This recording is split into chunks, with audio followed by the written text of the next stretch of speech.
doing it live. We're doing it live. We're doing it live. It's live. Is there a camera? Nope. Joe refuses. See, now I got that recorded forever.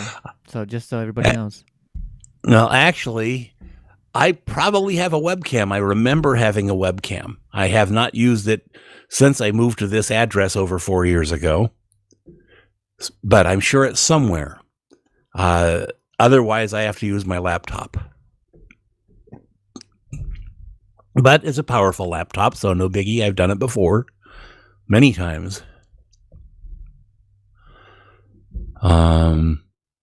So if you want a cam, I either have to find a cam or use my laptop. Comes Joe. I can hear you now. Can you hear me? Good. Yeah, we can hear you. Yep, we can hear you. I guess I get to be Tony Hughes today. We got some time to figure it out one way or the other. That's all right. We got 10 minutes. What are we? Hey, we could start early, you know. No, that's crazy. Not till Bo gets here.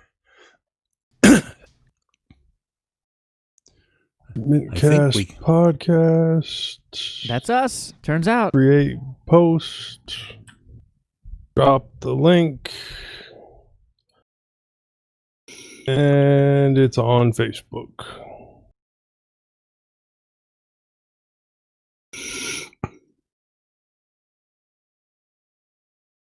I'd say Bo torches a gnome. Or breaks up with a gnome. Leo. Sorry, what? I'm looking at your first ups. I'm going, I'd say Bo breaks up with a gnome. Oh. He ends it with, gnome, it's not you, it's me.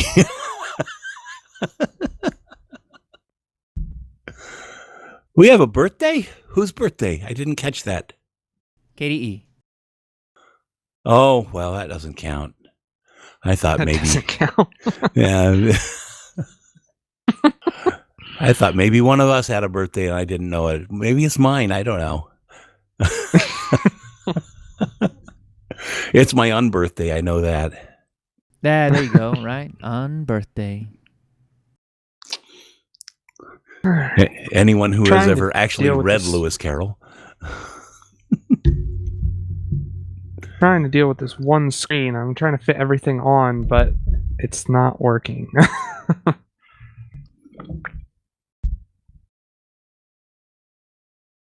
Maybe I can do this.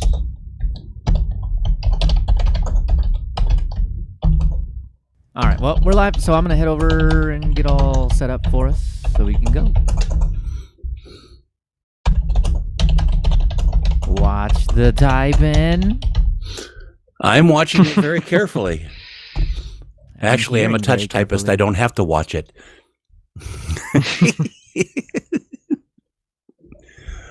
Okay. There we go, maybe. Where's the bow? You gotta have bow. There we go. Now it looks good. It.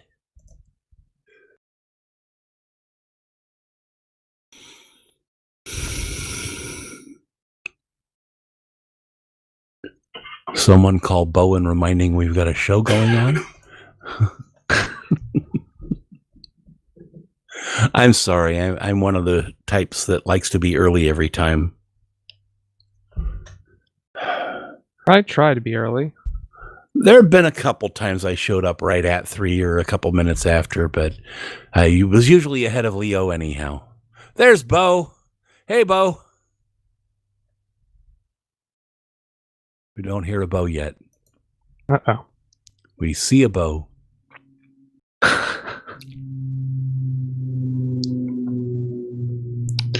Let me check my mute button. That works fine. Thank you.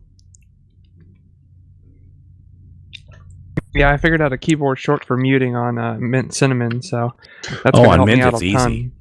On Mint it's easy. You just open up keyboard shortcuts and go there and pick a key. Yeah, that's basically what I did. Yeah, I just had to throw a command in there to get it to do it. Yep. Now, a couple of my laptops, I found that like F4 will auto mute or function F4 in some cases. Gonna try that. Nope. Yeah, some keyboards have a mute key for the mic. I don't know. Does this one? This fellow's microband has all these buttons I've never even looked at. Let's see.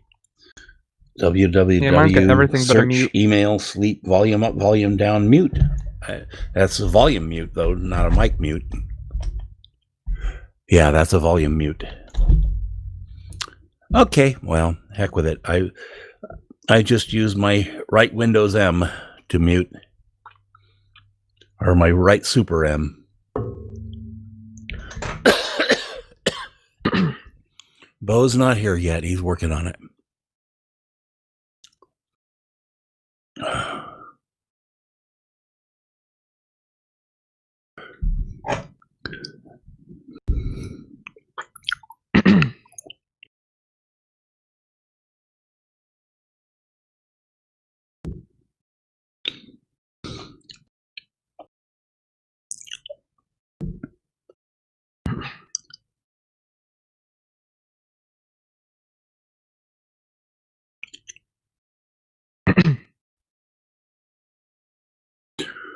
I'm sure I'm ready for everything. Yeah, I got everything. Okay. Can you guys still hear me? Yeah, I can hear you. Nope. Can't hear you. All right. Well, Joe can't hear you, but I can.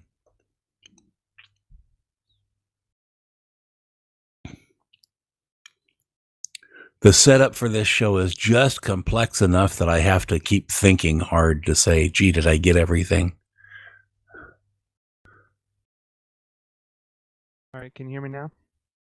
It's softer.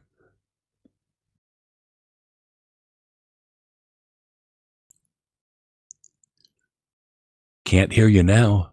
Oh, hey. No, I wasn't talking. Ah.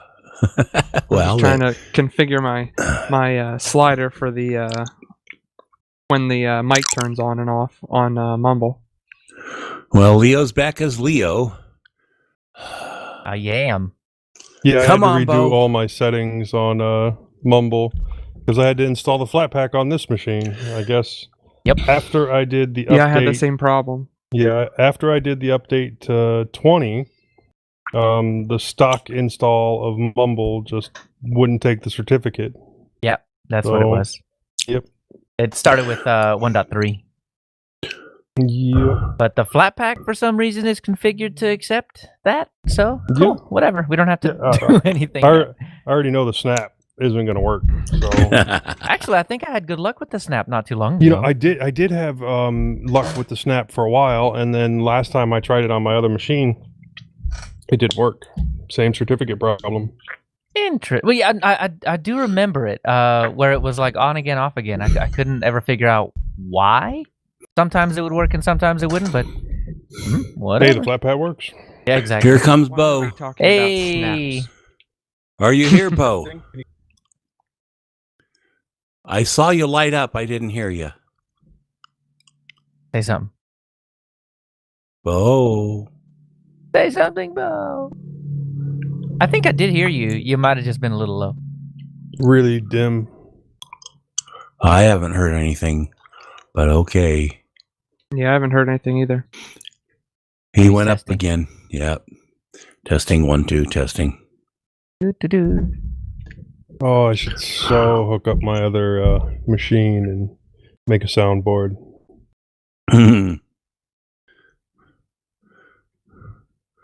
I just got reminded of a line from one of my favorite movies, A Polish Vampire in Burbank. A girl comes home and her roommate is watching the TV test pattern. Remember those days? Yeah. That's the beginnings of a horror movie, isn't it? And she's Oh, yeah. just eating popcorn, watching the test pattern. And her roommate goes, "You're just watching the test pattern." "Oh, yeah? Well, gee, if I knew it was a test, I would have studied." Yeah, that went from horror show to something else. Well, Polish Vampire in Burbank is a comedy horror show. It's definitely a B movie. It was filmed in Super 8, but it's just one of those movies you got to see once and then gag and never watch it again. But Exactly. I'm the weirdo that watches it over and over. Yeah, Kinda it kind of reminds reminds me me of of, like Evil Dead's, the later ones. No, Well, National no. Lampoon's Senior Trip. Ah, No, not even up in that class. Not even. I No. mean, that bad, huh? Yeah, that had like no it's class. part of a trilogy. The second movie is called Curse of the Queer Wolf, and when it's a half moon, he's only bi. And then the third one is called Nudist Colony of the Dead, and that one's a musical. That sounds interesting.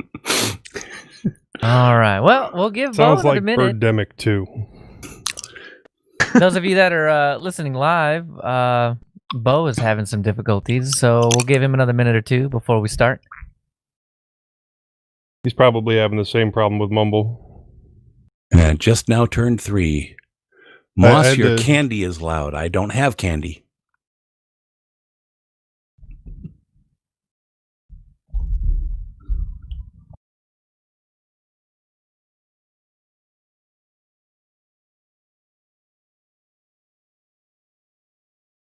Bo! Hey, Bo. Come on, Bo. You can do it. Is Bo happening? Come on, Bo. This is the problem I was having earlier. Bo! All I did was turn off Mumble and turn it back on, though. I think he might have done that, and Yeah, I don't think exactly. it worked. Well, Yeah, I turn had, off like, Mumble, 3 redo Mumble. your audio settings, and then turn it back on. Yeah, I had like 3 mumble processes running, and I had to cut them all and then restart it. Bo's just a little special today. There's our Easter egg for the episode. Hey, did y'all notice Google's got new icons on their stuff? No, I didn't. Slightly different. The same, but slightly different. Can you guys hear me now? Hey! Yeah. All right. Joe never can hear anybody, at least when he hears them I'm say deaf. something. Jack's gonna screw up right before we start recording. I guess that's the golden rule. Yeah, of with course. Jack Audio. Yeah, Watch. As soon as you start recording in Audacity, too, watch. yeah. I haven't So- tried Well, Audacity yet. Do we got somebody recording in Mumble today?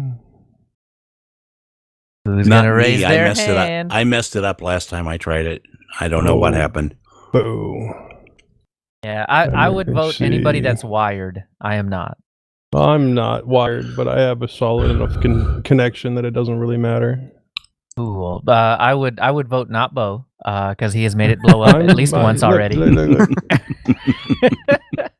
I think that's a Josh's good house idea. Sitting. There. Yeah, there we go.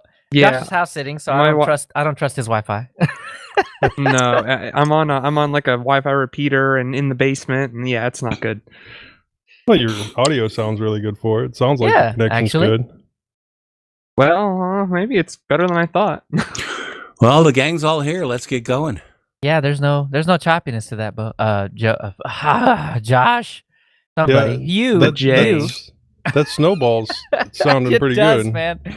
No, it's not man. the snowball. It's No. actually the Amazon Basics mic now. Yeah, Ah, he you went. got, he went you got your cheaper cable? and got better quality. I think it's essentially Heck yeah. the same mic as the one I got. It is, yeah. so you did get I- that USB cable? Yeah, I did. Yep, working great. Yep. I think Owen's gonna have a much easier time with the audio this go around. I Great. hope so. All right, Audacity, y'all ready? Audacity. Let's see if something blows up. I have a feeling. Okay, ready for the silence. We're going to do, 20 seconds? We do 3, 2, 1, record.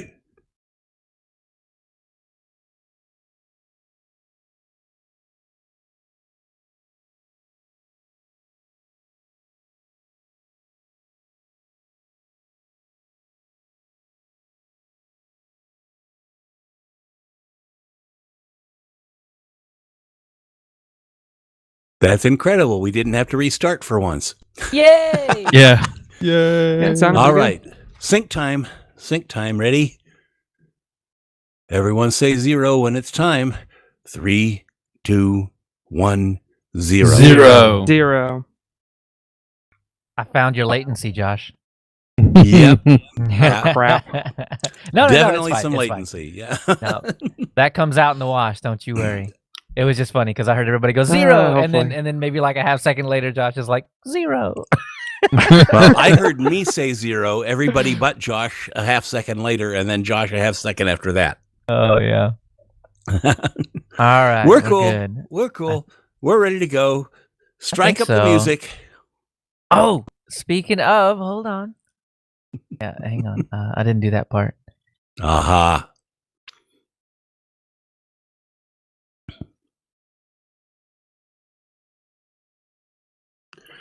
Well, I'm going to mute my microphone because I don't need to say anything until I say hi.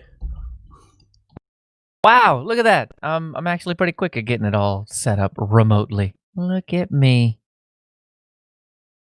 Okay, last minute changes, stops, anything? We good?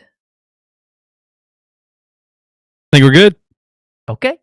Yep, we're good. All right, here goes the intro.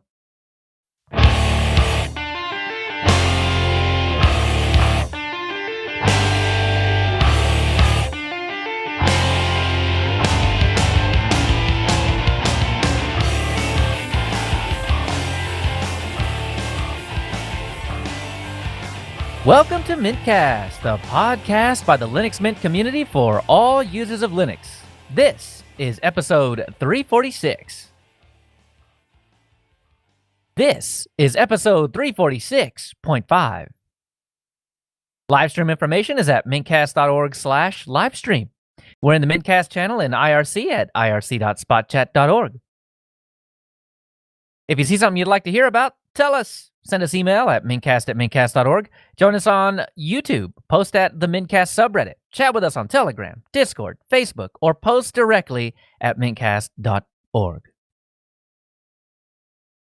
This is Leo, and with me today is our returning new member, Josh Hawk.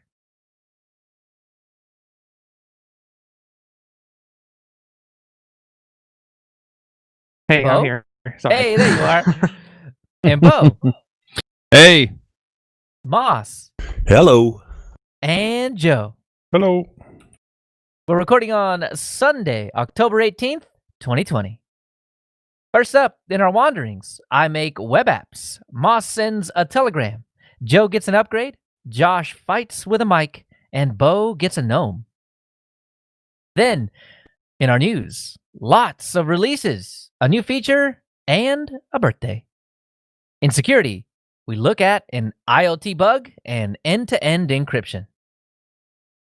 In our innards section, we talk lesser-known browsers.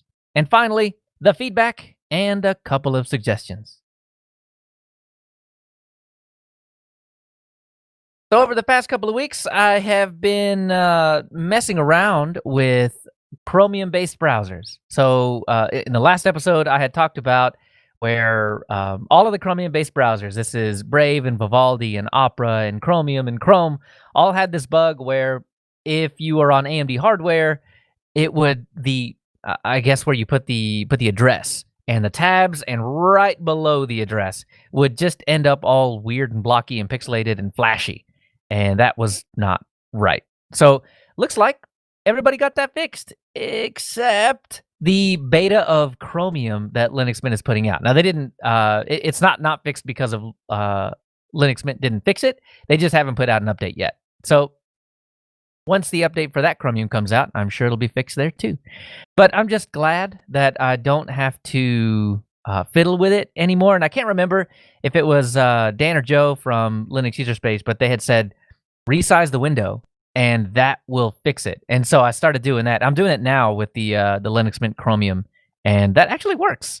I don't know why I never tried that before. I would like minimize it, wouldn't go away. I would close it and open it back up, wouldn't go away. But yeah, seriously, just resizing the window. So if you're still dealing with that, yeah, resize the window. It works. So I've decided web apps are my new favorite thing. So in the intro, it kind of sounded like I was programming them. No, I'm not that cool. I'm just using them in Linux Mint's web app thing that they are beta testing right now as well, alongside the Chromium thing. And it's fantastic. I do all of my Plex through that. And one of the funny things about that is that on the Windows side, there used to be an app for Plex.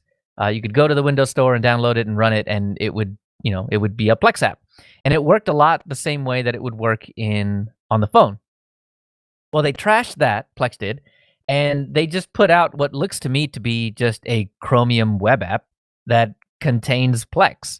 So what's funny about this is the way that I'm doing it now through the web app manager is exactly the same way that it's done on Windows. So it kind of feels first party, to be honest. But it's nice. And I do that with... Go ahead. No, I've also used web app, and I'm enjoying it as well. I did not find natively where it would always be on top. So I did have to do that from command line. Did you find anything where it could always be on top? Yeah, that wasn't command line? If you did... so when you create the app in Web App Manager, you can choose which browser to use. If you use Firefox and then use their picture-in-picture, it works. That will leave it on top because Firefox forces that. Okay. So give that a go. Just go non-Chromium with it, and it'll work. All right, I'll give that a try. It's totally worth it. The other thing I've been playing around with in the Web App Manager is Nextcloud. So I know there's a desktop app for Nextcloud, but the work that I'm doing is not really a syncing thing. I just really enjoy the web version of Nextcloud's Notes app. I just log into Nextcloud, click on Notes, and right there I've got all my notes to the left, and in the right-hand side, it's quite literally notes in Markdown. But I really enjoy Nextcloud's implementation of Markdown because it does... when you do Markdown stuff, right, like headings with 1 or 2 hash marks, it doesn't just colorize stuff. It actually makes things bigger. And when you do links, it actually converts it to a link. As opposed to if you're doing something in VS Code or VS Codium or something like that, it'll colorize it, but it won't do anything to it. So Nextcloud gives you both the raw Markdown and the actual formatting at the same time. And that is better than having Markdown in the left and a preview in the right. So when I'm writing notes, and specifically I'm talking about Full Circle Weekly News, when I go and grab all the news articles, I throw them in, but I do it all in Markdown. It's just fantastic. It takes up so much less screen space, and it just makes me happy. So running that through a web app where I don't have it in a full-blown web browser and it's got its own icon and everything, man, I am just in love with the web app manager. It's just so fantastic. The last thing is a sad thing, and World of Warcraft just had a big pre-patch drop, so they're on version 9 now, and yeah, it's broken. It's broken in Linux. Sad times. Oh wow! I didn't realize that the pre-patch had already released. Yep, just Tuesday. So this last Tuesday, they dropped the pre-patch. It's really cool. There's a lot more customization in there now. There's new pre-expansion goodness, but yeah, I just figured it would work. It doesn't. Like right on boot, you get the new video that it's going to show you, the new intro, and then crash. So yeah, sad times. Yeah, it'll get fixed. It'll get fixed pretty rapidly. I feel like every time there's a new World of Warcraft expansion, it seems to break the ability to launch it using Lutris or back when we used to use Play on Linux, it was the same case. And eventually, whoever it is that's maintaining that Lutris install will figure out how to fix it. But then, inevitably, at the beginning of a patch launch like this, there will be more changes that could also break it. This is like part of the problem with gaming on Linux as a secondary support, or not even as Blizzard has 0 gaming on Linux support, but like people in their free times that help to make these things work through Lutris. This isn't their full-time job, and they don't have any inside knowledge on what's going to change from Blizzard. So when something changes, it's a cat and mouse game of like, okay, that changed, that broke it, so now let's fix it and re-upload it to Lutris, and then people download it and try it, and then there's a new change that then breaks it again. So it's almost like every Tuesday you have to go through this Lutris troubleshooting process until the new expansion kind of gets more stable. Yeah, I don't know. I'm just waiting. I'm waiting for the one day.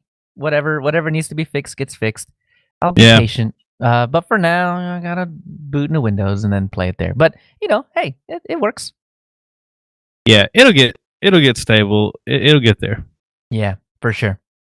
Anyway, and then it'll break again. Oh well, of course. Yeah. Why wouldn't it? But that'll do it for me. So, Moss, what have you been up to? Well, I don't know. I've got the Fuzz Z400 about as good as it's going to be. I still need to hit F1 during all boots. This makes it hard to reboot from my recliner as the F1 key on the wireless mini keyboard does not function. Note, buy new wireless keyboard with real F keys when possible. I installed the power supply on my mini desktop. It works again. I put my old 2 terabyte spinning metal drive in it. All the partitions were there. I thought I had 4 installations on it, but only the Mint partition had a distro on it, and the swap partition had been added to the partition which followed where it was. I reestablished the swap partition, installed OEM of Mint 20 Cinnamon on it. I'm looking for a local student to give it to. I have a monitor for it, but I haven't looked to see if I have a working keyboard or mouse that I can spare to go with it. On Tuesday the 13th, I went looking for a Telegram group about Bodhi Linux. You know what a Bodhi loving fool I am. And didn't find any in English. I found 2 not in English, one for Indonesia. So I set one up with help, as I've never done this before. I posted to all my Linux groups and also to the Bodhi forums. There's 2 Bodhi forums because for a while their forum was down and they were just using Linux questions. And also my LQ blog. We have 20 members now, including lead dev Robert Wiley, a.k.a. Wiley. Man, that's cool. Yeah. I had a great conversation with Wiley in the group yesterday. Lots of new stuff, including that there is a pre-alpha release now of Bodhi 6.0, available both with Moksha and E24. There is no 6.0 repo yet, but Wiley stated that some programs from the 5.1 repo may work, such as the Bodhi printing app. No guarantees. I'm a Bodhi loving fool. I currently have 3 installations on my laptop, 5.1, 6.0 with Moksha, and 6.0 with E24. Wiley had mentioned to me the Moksha development has far surpassed E17 levels and has included most of the improvements through Y24. However, unlike the main Enlightenment line, Wiley accomplished this without changing the stable E17 codebase. All you coders out there might understand what he's doing there. The Bodhi team is mostly just 2 devs now, so please volunteer if you can help.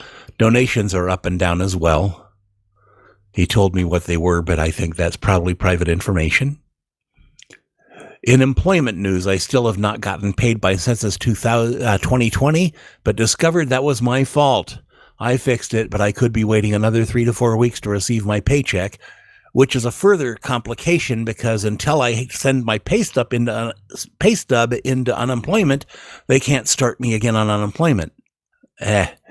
So I'm broke. I've been hired as a substitute teacher by the local school district, but the past 2 weeks were fall break, so no work.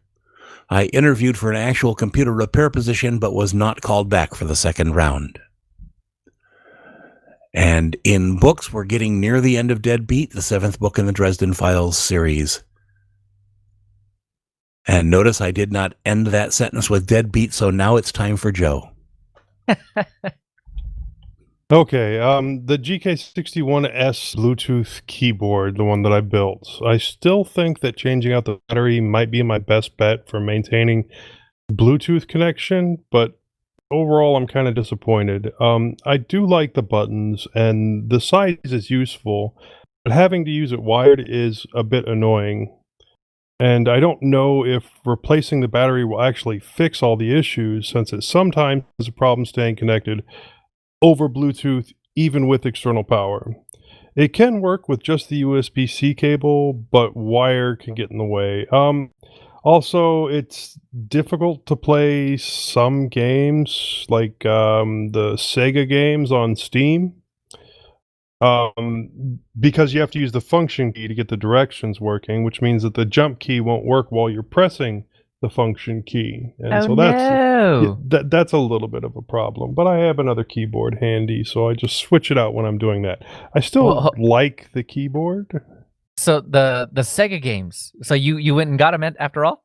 I did. It was only So $8. yeah. So for those of you guys that are listening on the live show, I don't know how long this sale is going to be going on, but right now Steam has got all of their Sega Genesis Master System library thing going on.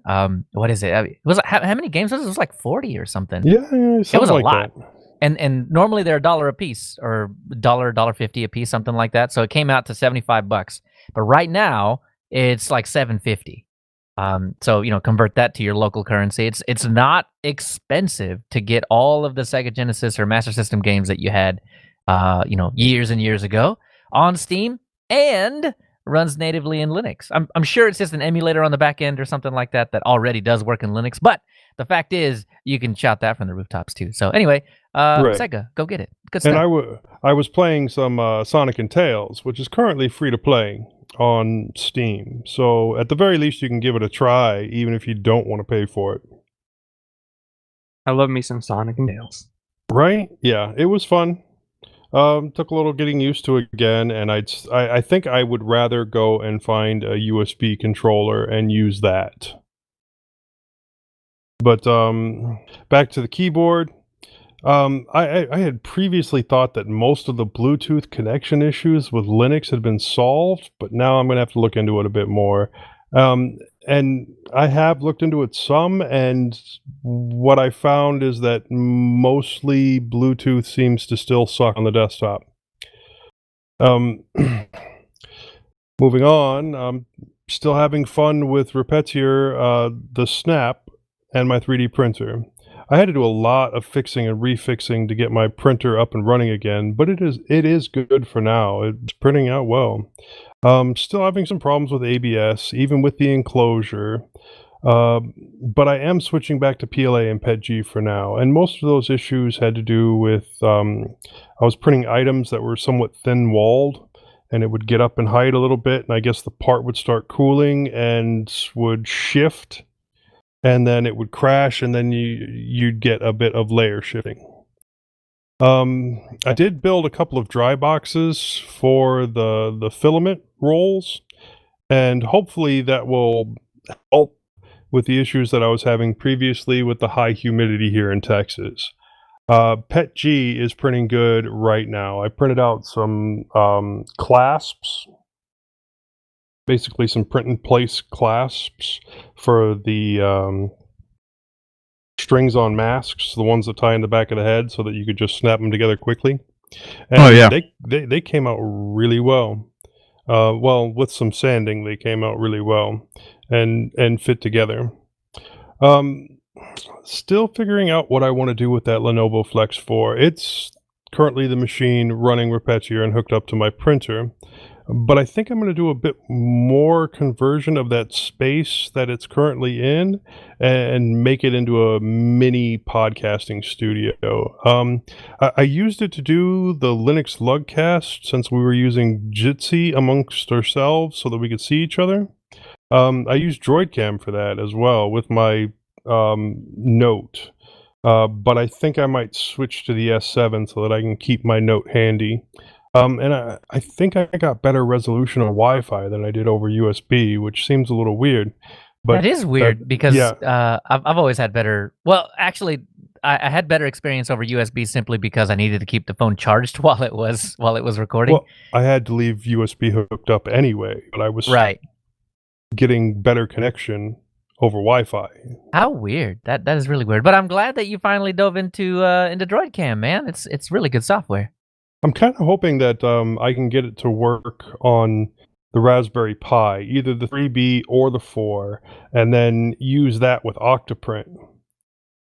And then I'm also thinking about swapping out the Lenovo Flex 4 running Repetier for the 7140 that I have, and just Repetier and Cura on that. And it should be powerful enough to do it, but I would have to test and see.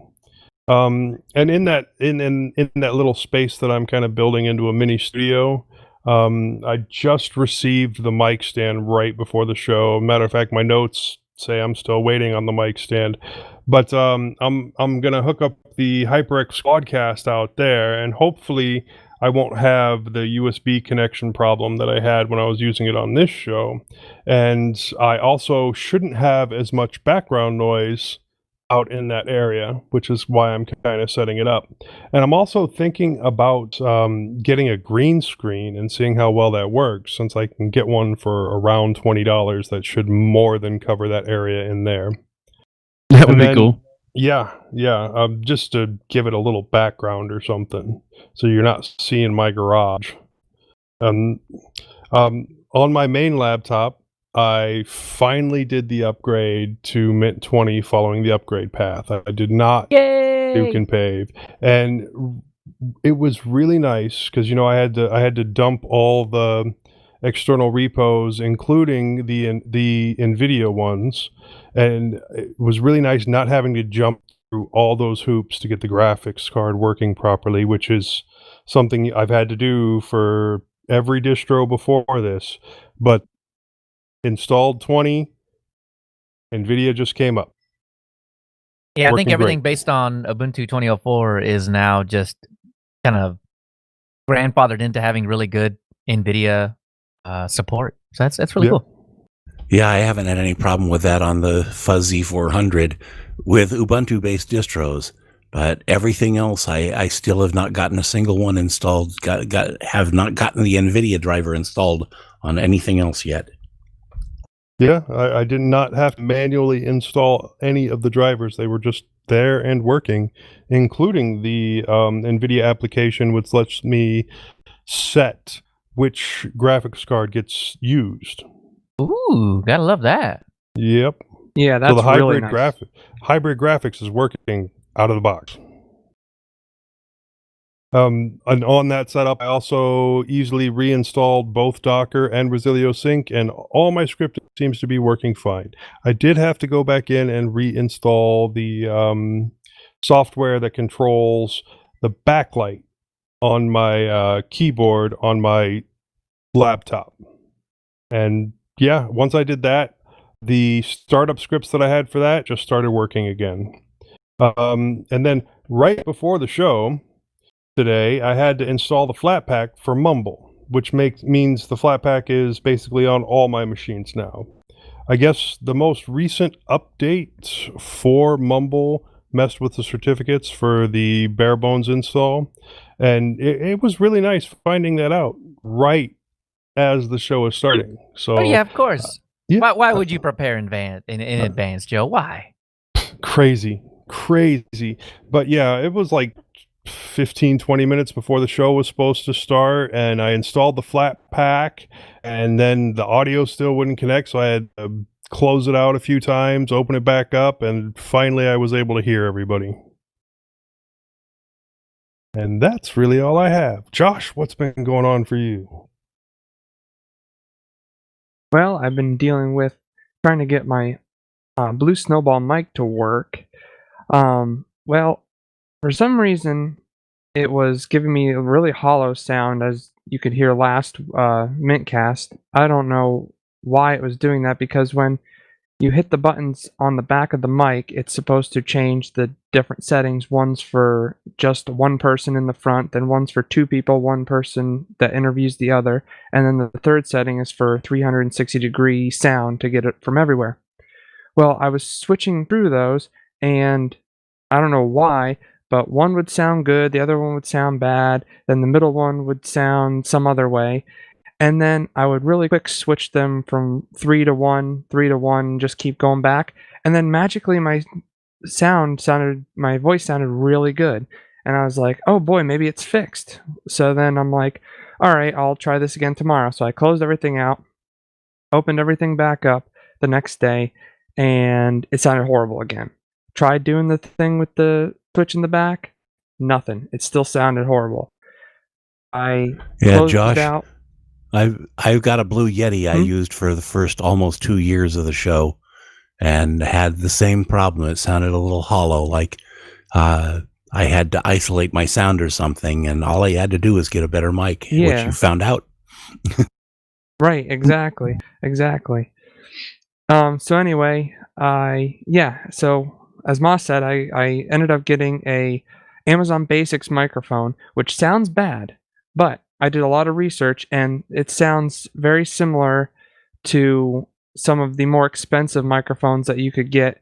And I only paid $16 for this because I got it on eBay used. So I was like, you can't beat that.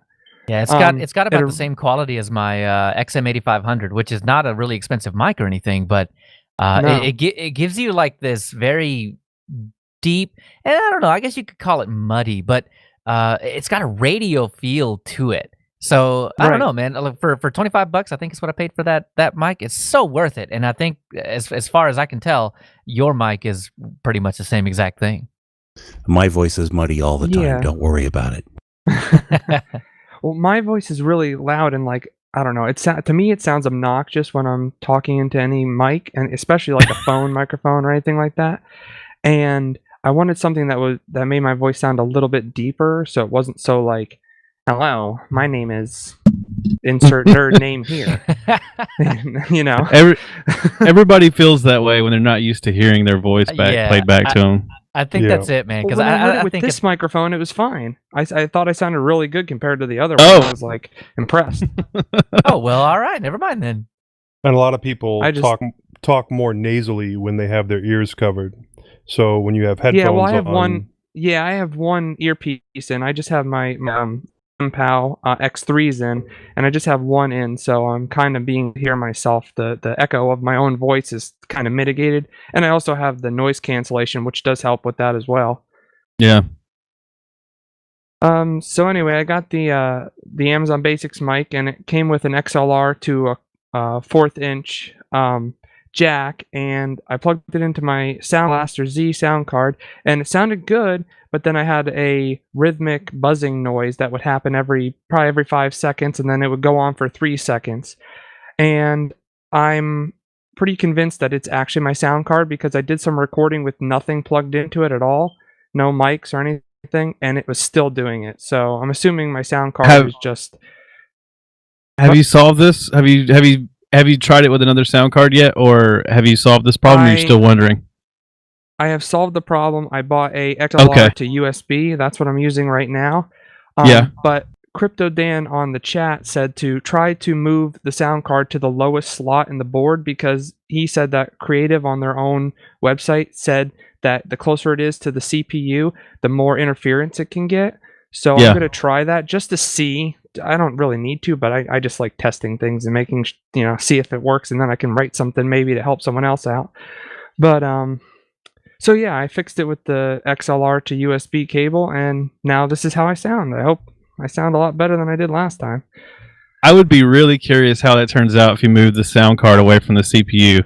I have had over the course of 2 different computer builds, like completely different motherboards, CPUs, everything. I've had the exact same problem. And I just always, and I kept reading all these blogs about how it was like power related, and they were saying to try different outlets. Like ran extension cords to like different places in the house that I knew was a different breaker. Yeah, that's what I was doing too. Well, I was having the same problem back when I had a 386 and a Sound Blaster. So, and it did work then to move the thing to the farthest slot from the CPU. Yeah. So I really wonder if I would be curious if that worked. Have fixed it by now. I eventually fixed it, and I think you're doing a similar thing with your USB to XLR. The way I eventually fixed it was by switching to a USB audio interface, because then it's just kind of using its own source of everything, and it's only running off the USB power. Yeah, but I think that's why I went with this. I'm really curious how it turns out, for sure. Yeah, I'll definitely keep everyone posted and see how that turns out. So anyway, The last thing I did this week was just kind of like last minute. Was I installed OpenSUSE server on my parents have an old Gateway PC. I'm not sure of the exact model number, but I know it's from like 2004 about. Originally came with XP, so I do know that. And I got OpenSUSE while I was installing OpenSUSE, and I wanted to try the transactional server, and I didn't really know what this was until I read it. And basically, what it does is instead of it's kind of like Live Patch for Ubuntu. Instead of having to reboot the computer, it can kind of just update and not have to reboot for anything.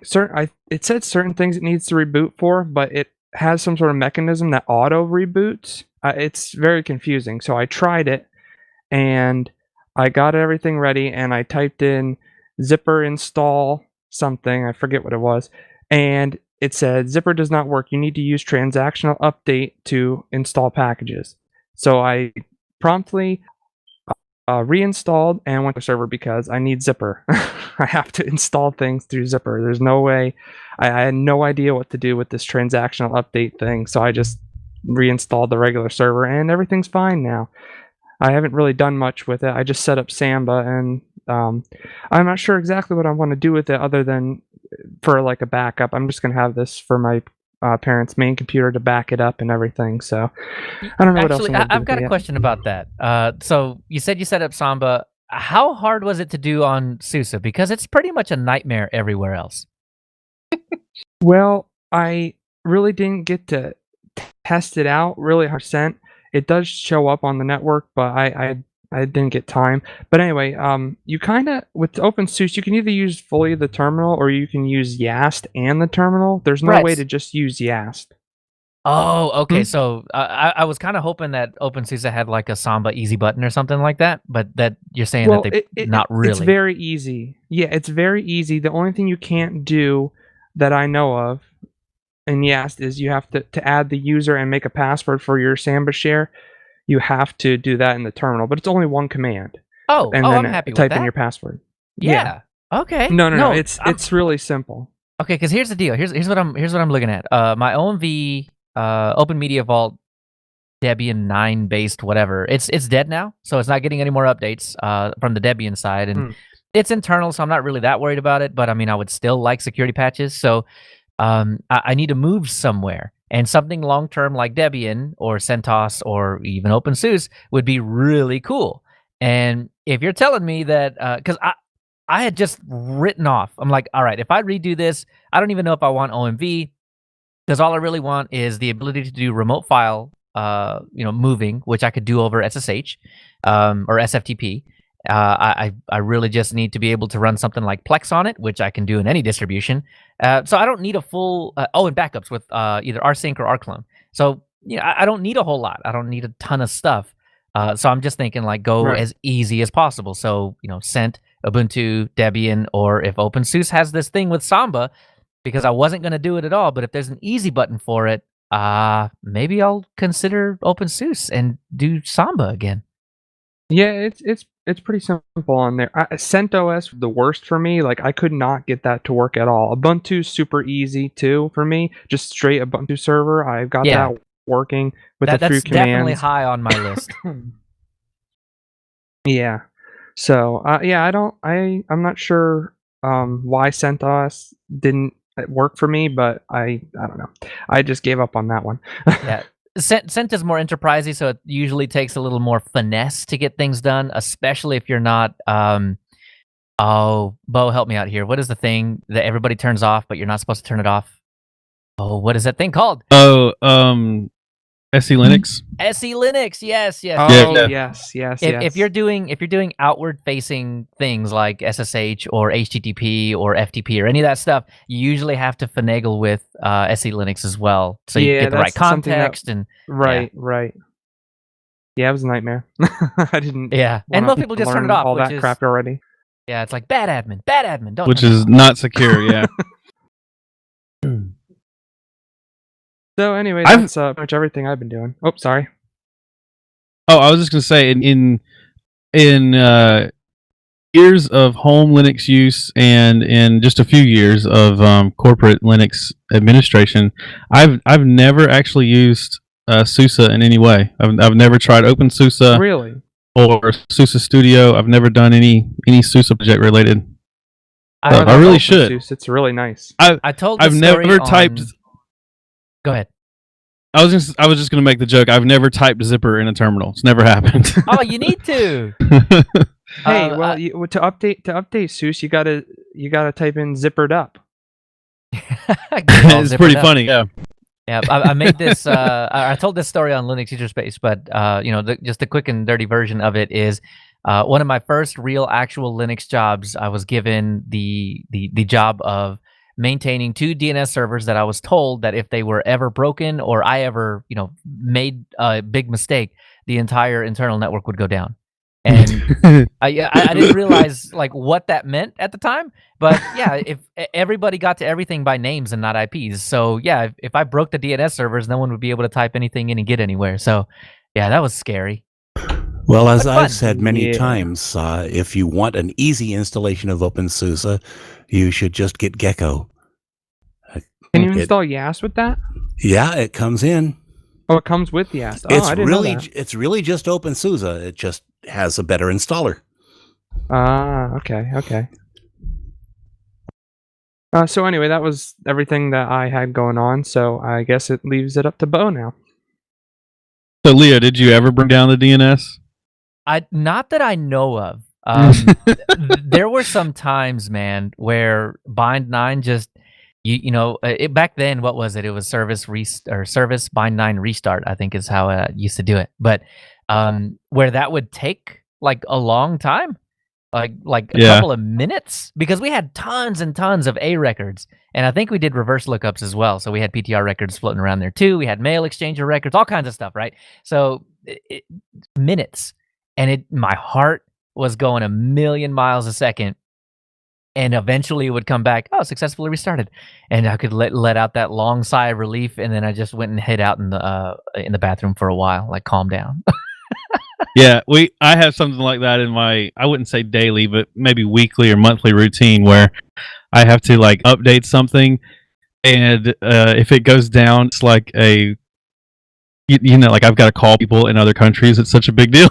Oh yeah. And it takes several minutes, and so the whole time I'm just like, all right, so I should start smoking. I'm just gonna go downstairs and smoke a few cigarettes, just pray. But I've got to the point now where I've just got faith that it's gonna come up. It's gonna come back up. Yeah, there were quite a few of the employees there at the time that smoked, and I'm like, yeah, no, I totally get it now. Yeah, never picked it up, but man, sometimes.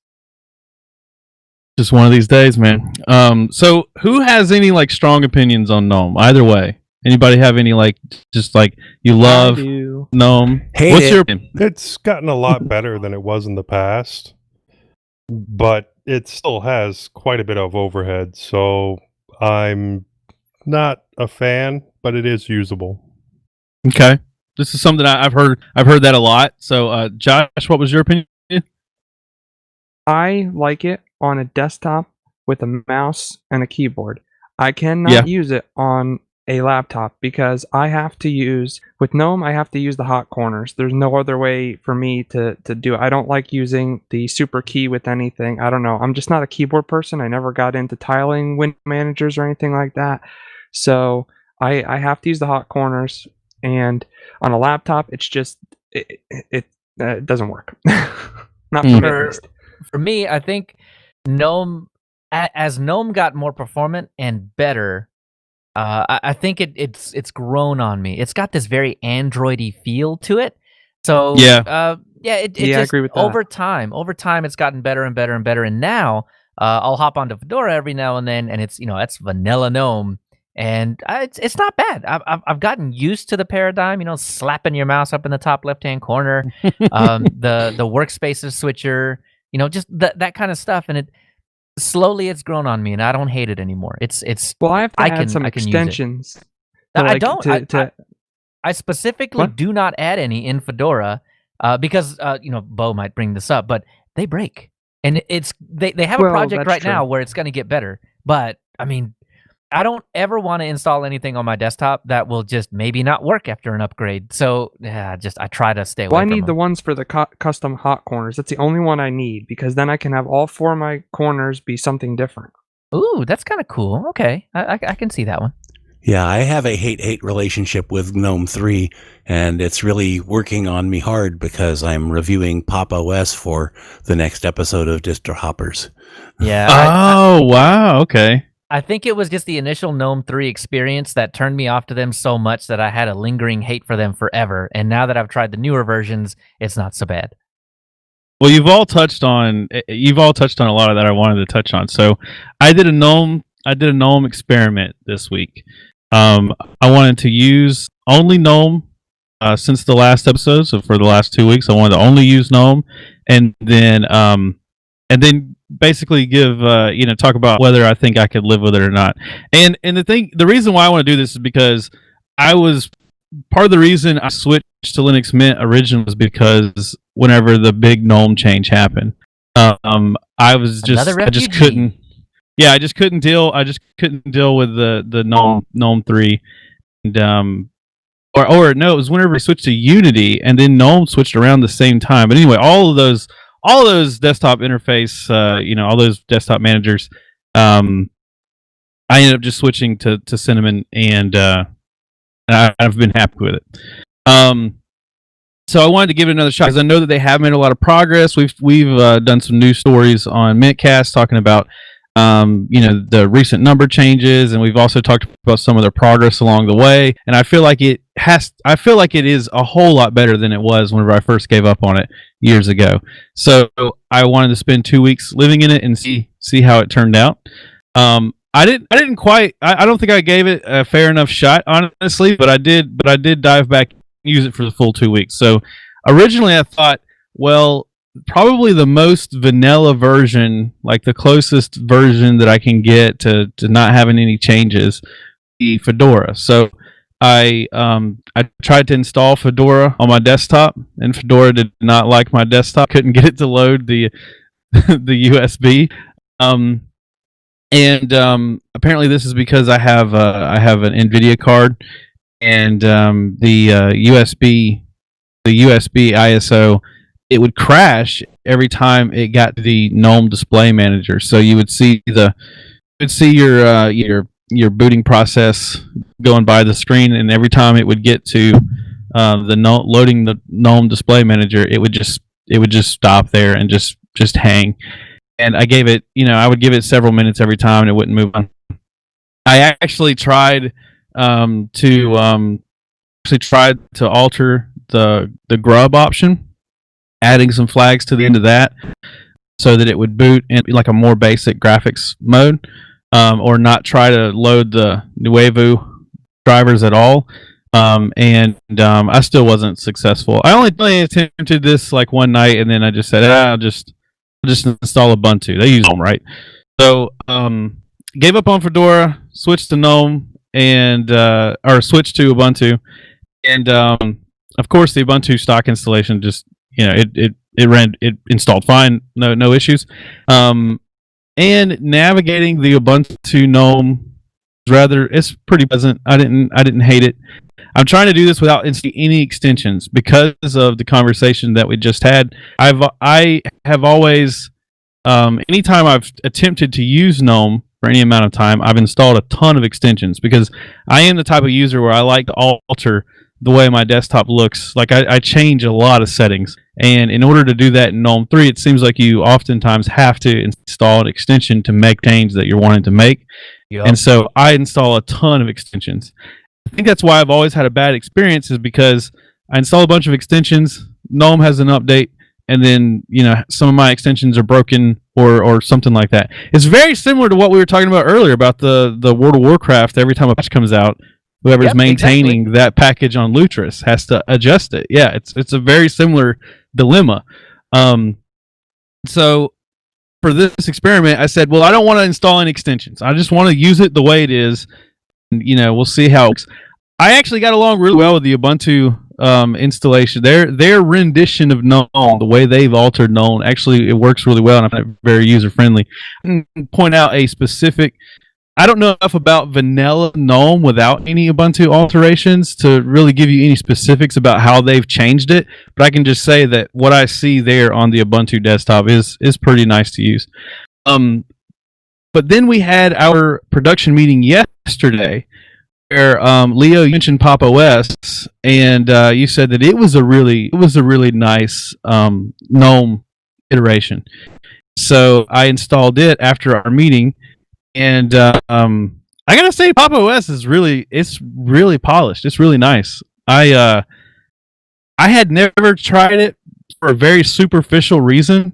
I don't like the fact that it's got an exclamation point in its name. It's like, oh my it's God. not Pop! OS. It's Pop! OS, you know? Yeah, that's been enough. That's been superficially Don't forget the enough. underline. Yeah, the underscore OS. Ooh. Yeah, so that's been enough to turn me off to it. For like, if they changed the name, I would have already tried it a long time ago, right? It's very superficial. I know. But yeah, it's very nice, dude. And I fell in love with the Windows tiling feature. The way, like, I'd been wanting to try a window tiling manager for like a long time, but I've never installed what is the i3 or what one that everybody uses. I can think of the I think the name, i3 but is pretty popular. yeah, I've just ever Awesome or something like that. Awesome. That's another one. Yeah, Didn't you but have I've to never install tried Pop either one. Shell? No, Nope. it was just part of the installation. At least the one I Was got that- yesterday. I tried it and had to wind up installing Pop Shell, but it was a quick installation. Well, you have to wait on Pop! OS. Yep. Oh, how weird! No, it's stock. It's just there, top right hand corner. The really cool thing for me is that, yes, I have a System 76 laptop, Yeah. and I installed Pop! OS, and all of a sudden it says, oh, we've got a firmware update for that machine. Hey. Oh, nice. Yeah, there you go. So I also have a System 76 laptop, but it's I bought it whenever they didn't have Pop! OS. But I guess if I installed it on here, it would automatically come with that System 76 utility that does all your firmware and driver updates and stuff. So yeah, that is really nice, actually. Yeah, I really like window tiling thing. I thought that was the coolest feature about Pop! OS, and I like how they've made it just so simple.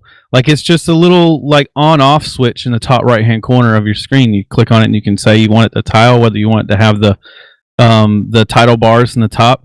It works really well. One thing that had always turned me off about the window tiling managers is the little gap they have between all the windows. Oh yeah, but you can change it. Exactly. They have just a nice little, nice little slider that you can just set it to 0 pixels, and then there's no gap. I'm the same way. I tried Regolith for a little while, which is i3, but with some tweaks.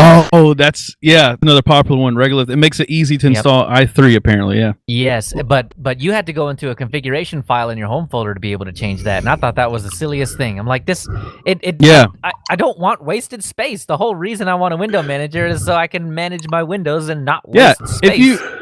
If you have enough windows open, like, that adds up, you know? Exactly, Even if it's only 3 pixels.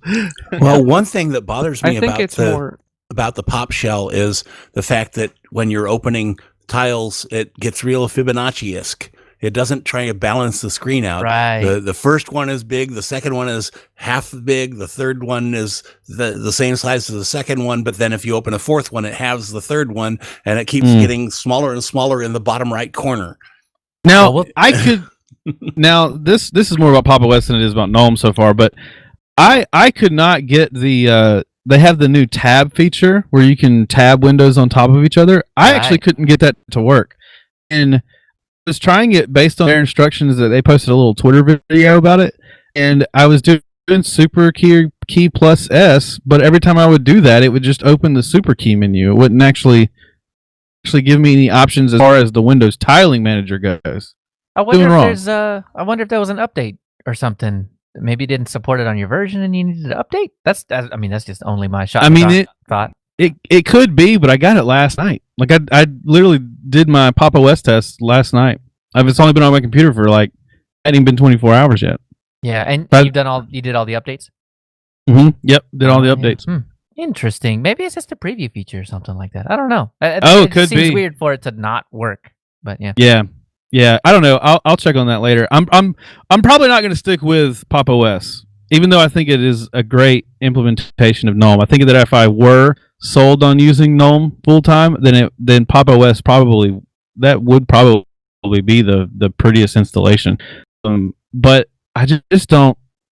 I don't know. I put in the show notes, GNOME. It's not you, it's me, and it is really how I feel. I can't put my finger on why I don't like it, but GNOME, it's not you, it's me. Listen, we had a relationship years ago. I tried you out, and I feel like you've grown a lot over the years, but I still just don't think we're right for each other, and I hate to see it. Hate to see it, man, but not you, it's me. She'll find somebody. I think we found our show title. Yeah, I think it's just that it's so different from everything else that we're used to. Yeah. I did use it when I was using Fedora on my 7140 for a while. But I just never really got used to the differences. I could use it, it just wasn't as comfortable as, say, Cinnamon or Mate or basically anything else. So let me ask you guys this. Do you actually click with your mouse on the menu and then navigate through the menu and the different drawers? Or do you just hit super key and type in? Yeah, that's it. I'm a keyboard guy. If any desktop environment forces you to do that, there's no way I would use it. Yep. Well, that's the paradigm I was very used to, and in fact, that's part of what I love Bodhi for. I don't have to actually find the menu to open the menu. Oh, does it do like an open box kind of thing where you right click and you get a menu? No, you left click and you get a menu. Oh, okay. Yeah, so I think originally my biggest gripe, or not biggest gripe, but one of the paradigm gripes that I had with GNOME, and it's a really petty thing, was that in the transition from GNOME 2 to GNOME 3, I was used to doing the whole menu search. Like, I would click on the button, I'd go through all the little drawers, I had the different categories, and I found it. And looking back on that, it's so archaic. I can't believe I ever lived that way. Like, it's bizarre to me. When you first set up GNOME, did the right click work? Oh, I don't know. I think it's turned off usually. Yeah, I know that on our CentOS is at work, it's turned off. I don't remember on Fedora. Fedora never got to work, and I don't remember on Ubuntu or POS. On Fedora 32, it does work, but it doesn't work in the way you would expect, like all the other distributions do it. It's like you get like two options, and it's like change desktop wallpaper and maybe, I don't know, desktop settings or something like that. I can't remember. But it's not like create new folder and create new thing. It doesn't have all those options. Yeah, I want to say that both Ubuntu and Pop! OS has turned everything back on. Can right click and get the full menu, but I'm not positive without testing it for sure. Well, this is also one of the cool things about Farron OS running Plasma. You don't even have to click anywhere. You just start typing what you're looking for, and it opens up the search and puts that in. Yep, that's K-Run. Yeah, love it. Yep. Yeah, so I think that if I were using GNOME, what I would have to do is basically just only use my keyboard. Like, I think that I'm already in the habit of hitting super key and then typing in what I'm looking for.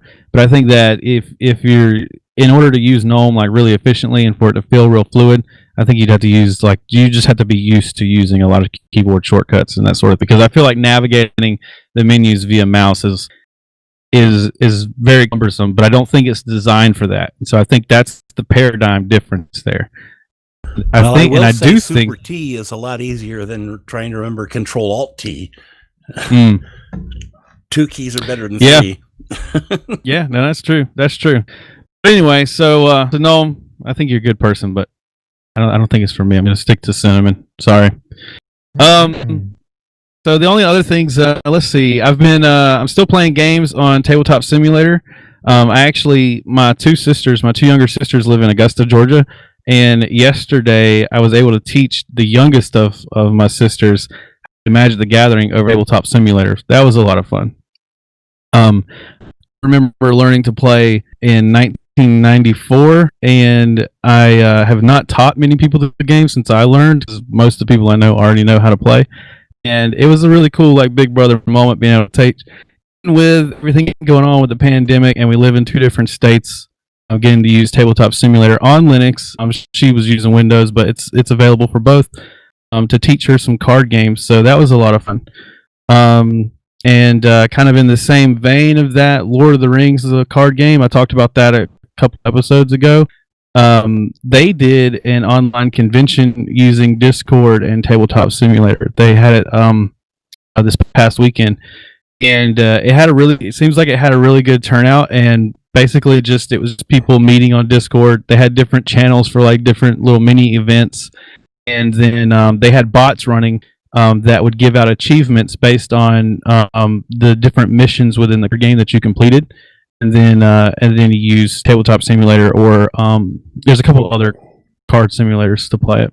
Okay, so there's a Lord of the Rings card game. I didn't know that. I thought you meant Legend of the Five Rings. Yeah, Legend of the Five Rings. I played. I'm sure you're going to say the same thing, Joe, because we're a similar age, I think. But I played Legend of the Five Rings before it was bought by FFG. So the original Legend of the Five Rings. I've actually never played the new one that's out now, but they do online conventions for it. The new one, Babylon 5: Legend of the Rangers. No, when L5R came out, I was still way too interested in Magic to make the switch. Yeah. So I never really played Pokemon either, despite the fact a lot of my friends got seriously into it. But I was a little older than Pokemon whenever it was popular. I was playing Magic, yeah. Well, even the older guys were still playing Pokemon and Yu-Gi-Oh! But for me, it was all Magic the Gathering. Pokemon and Yu-Gi-Oh guy. Yeah. Oh, there we go. I played Magic one time with a Yu-Gi-Oh player. He might have been sharking me. Might have really had already been playing Magic a lot more. But like, I was at a Friday Night Magic, and this guy, he was like, "Oh yeah, I'm not from this town. I only know the rules of Magic, but I've never really played a lot, and but I play Yu-Gi-Oh." And so I was like, "Oh, cool. Well, join us for draft." I think that dude ended up winning draft. I don't know if it's just like there's just like concepts in Yu-Gi-Oh that made him like particularly good at draft. I don't know, but he smoked everybody. It might have been a shark. I've been a totally like amazing Magic player, and he was just sharking us all. I don't know. I've never played Magic, so I have no idea. All right, well, we need to get on Tabletop Simulator and play some Magic together. Yeah, I haven't set that up. I've been wanting. I'm gonna have to set up, and you and I are gonna have to play, and maybe get Josh on there too, and yeah, dude, see what happens. They have like every card game you can think of, so you could play either version of Legend of the Five Rings, Lord of the Rings, Magic the Gathering. They have other types of games too, but I'm just really into the card games. Maybe we'll set up a Jitsi or something, or a Zoom, and actually be able to talk smack while we're playing. I would love to do that. That sounds good. I would love to do that. We could stream it. But yeah, it's great. It's Linux. Windows and Linux native. It's available for both. No Proton required. But I think my next project for the next 2-week period is going to be Baldur's Gate 3. So Baldur's Gate 3 just released, and they're like pre-release. Oh man, it is. I've played it on Windows already, and it is such a good game. It's literally D&D 5e rules. I'm sure there's minor adjustments, but it's essentially the same rules that you see in 5e, and it's turn-based 5e style combat. But I want to see if it'll run Proton. I've not tried it yet. I haven't actually looked up any videos or any rules of anybody else that tried it. But I think in the next 2 weeks, I'm going to try to get it to work, and maybe next week I'll be able to report that Baldur's Gate 3 runs on Proton. So we'll see. Nice. Oh, that'll be cool. So is that the Icewind Dale style of top down and then turn based? It's like a 3D world, so it's not like top down, but your camera is only adjustable by a certain range. You can't. It's not like person 3D. Okay. Yeah, it's made by the same people who make Divinity Original Sin. That's right. Yeah. Yeah, so I'm thinking it's going to work. The funny thing is about Divinity Original Sin is the native Linux version doesn't work in Linux, but the Proton version works amazing. Well, I didn't know that. The two games I'm waiting to come out is Vampire the Masquerade Bloodlines 2. Played the heck out of the first one. And then Cyberpunk 2077. Oh yeah. That one I'm super hyped for. I can't wait. Yeah. I'm sick and tired of these delays. Right. Because I need another trailer for it. I know. Yeah. How many times can you see Keanu Reeves hyping up this game? We just want to play it already. Through that. Exactly. So yeah, that's all I got. That was my week. All right, well then let's talk some news.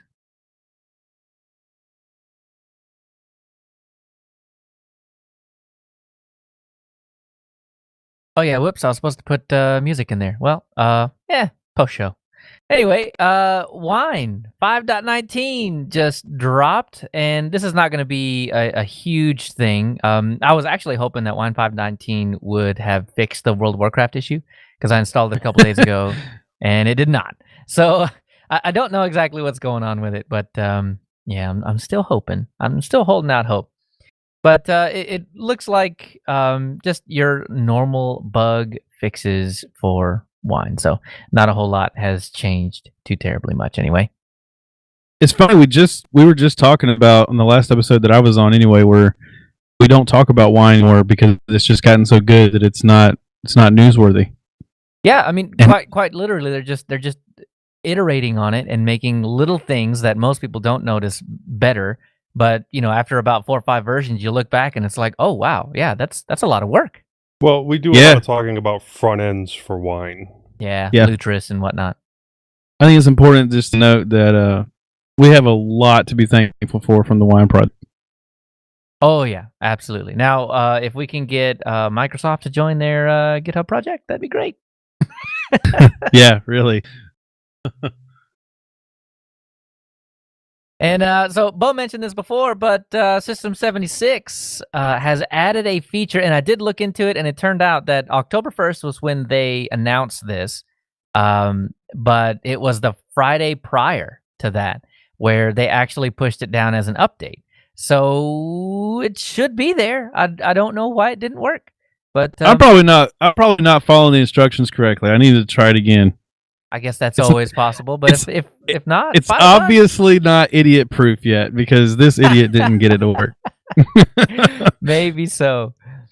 But yeah, so the coolest thing about this feature is that, as Moss was pointing out, that when you tile a bunch of stuff, when you get like 6 or 7 windows on there and you've got not a 4K screen, it's getting pretty cramped, right? And these windows get really small. Well, a solution, or at least Pop's solution to this, is adding tabs. Pretty much the equivalent of, you open your browser and you have 2 windows going on, but they're in tabs. That's quite literally the feature that we're talking about here. So tiling windows stack in Pop OS's tiling window manager feature, and you can toggle between them. So you can have 5, 6 windows up on the screen, but one of them laying on top of the other, and you just toggle which one is in front. So that is a pretty cool feature, especially for something with window managers when you're trying to use their mouse less. But yeah, it's just really good to see that they're really taking a huge dive into their tiling window manager and making it better. I mean, it seems like every month there's something new to talk about for their tiling window manager. It's really good. I don't like Tab. I have Fresca. I never liked Tab. It was no. That was a The Boys reference, by the way. So I haven't seen it. So there you go. The kernel 5.9, that is also out. Kind of a boring release. There's some performance increases for like Ivy Bridge and newer CPUs. But I mean, to be honest, there's really not one thing that I just want to shout out on top of the rooftops. But there is a security fix that we will talk about in the security update. So kernel 5.9, hopefully that doesn't blow your system up. Upgrade to it. It seems to be fairly decent. Now, Moss, this is one that hit your radar. But the Plasma 5.20 release just dropped this past fortnight. Did you mess with it at all, or do you have anything that just jumped out at you? I haven't really played with Plasma. I've got a few distros with it on, but they're not the ones I concentrate on much. I need to put Farron back on to see how that would work because I can play in Farron. I'm still fighting with OpenSUSE and OpenMandriva and things like that. Got it. So I would imagine in OpenSUSE you'll probably be getting Plasma 5.20 here pretty soon. But does Farron OS stay up to date on the Plasma versions, or does it just take what's upstream from Ubuntu? I'm pretty sure that Farron keeps up to date on everything. He's Nifty. His whole thing is Yeah, to give the best possible upstream experiences. Say Right, something, yeah, Josh. he's basically doing the same thing as KDE Neon is. It's basically the most up-to-date Plasma you can get, but on the stable Ubuntu. Now that is interesting. Okay, so I may try out. I don't know which one I want to try, because I do want to try Plasma 520 because Wayland support.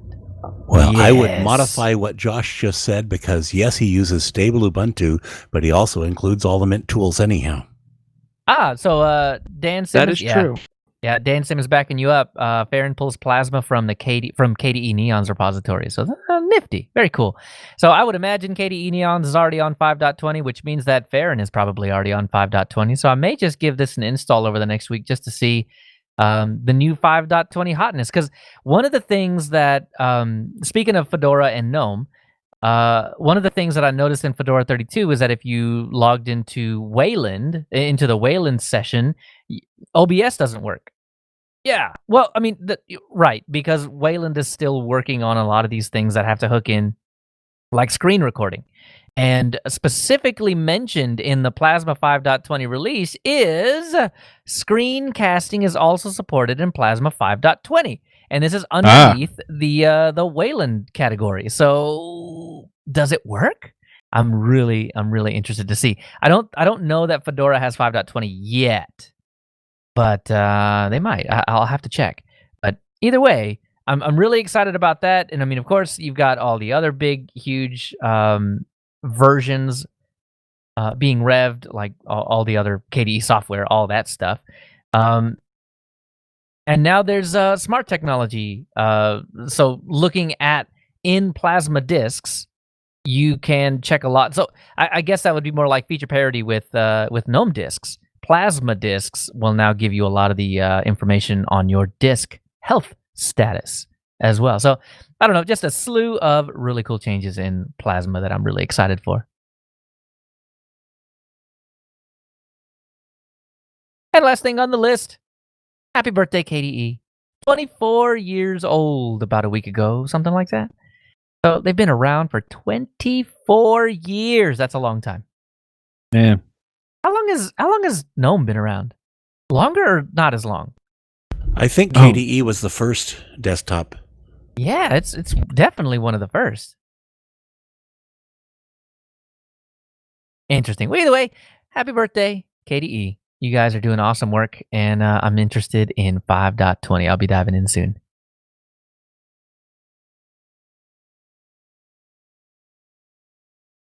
$21 ago. No. Oh, nice. So, yeah, KDE's got 3 years on him. Very cool. That's according to Wikipedia. Wikipedia knows all. Surely that is the truth. They never lie. 100% accurate all the time. All the time. All right. Well, that'll do it for our news, and let's move on down to the security update.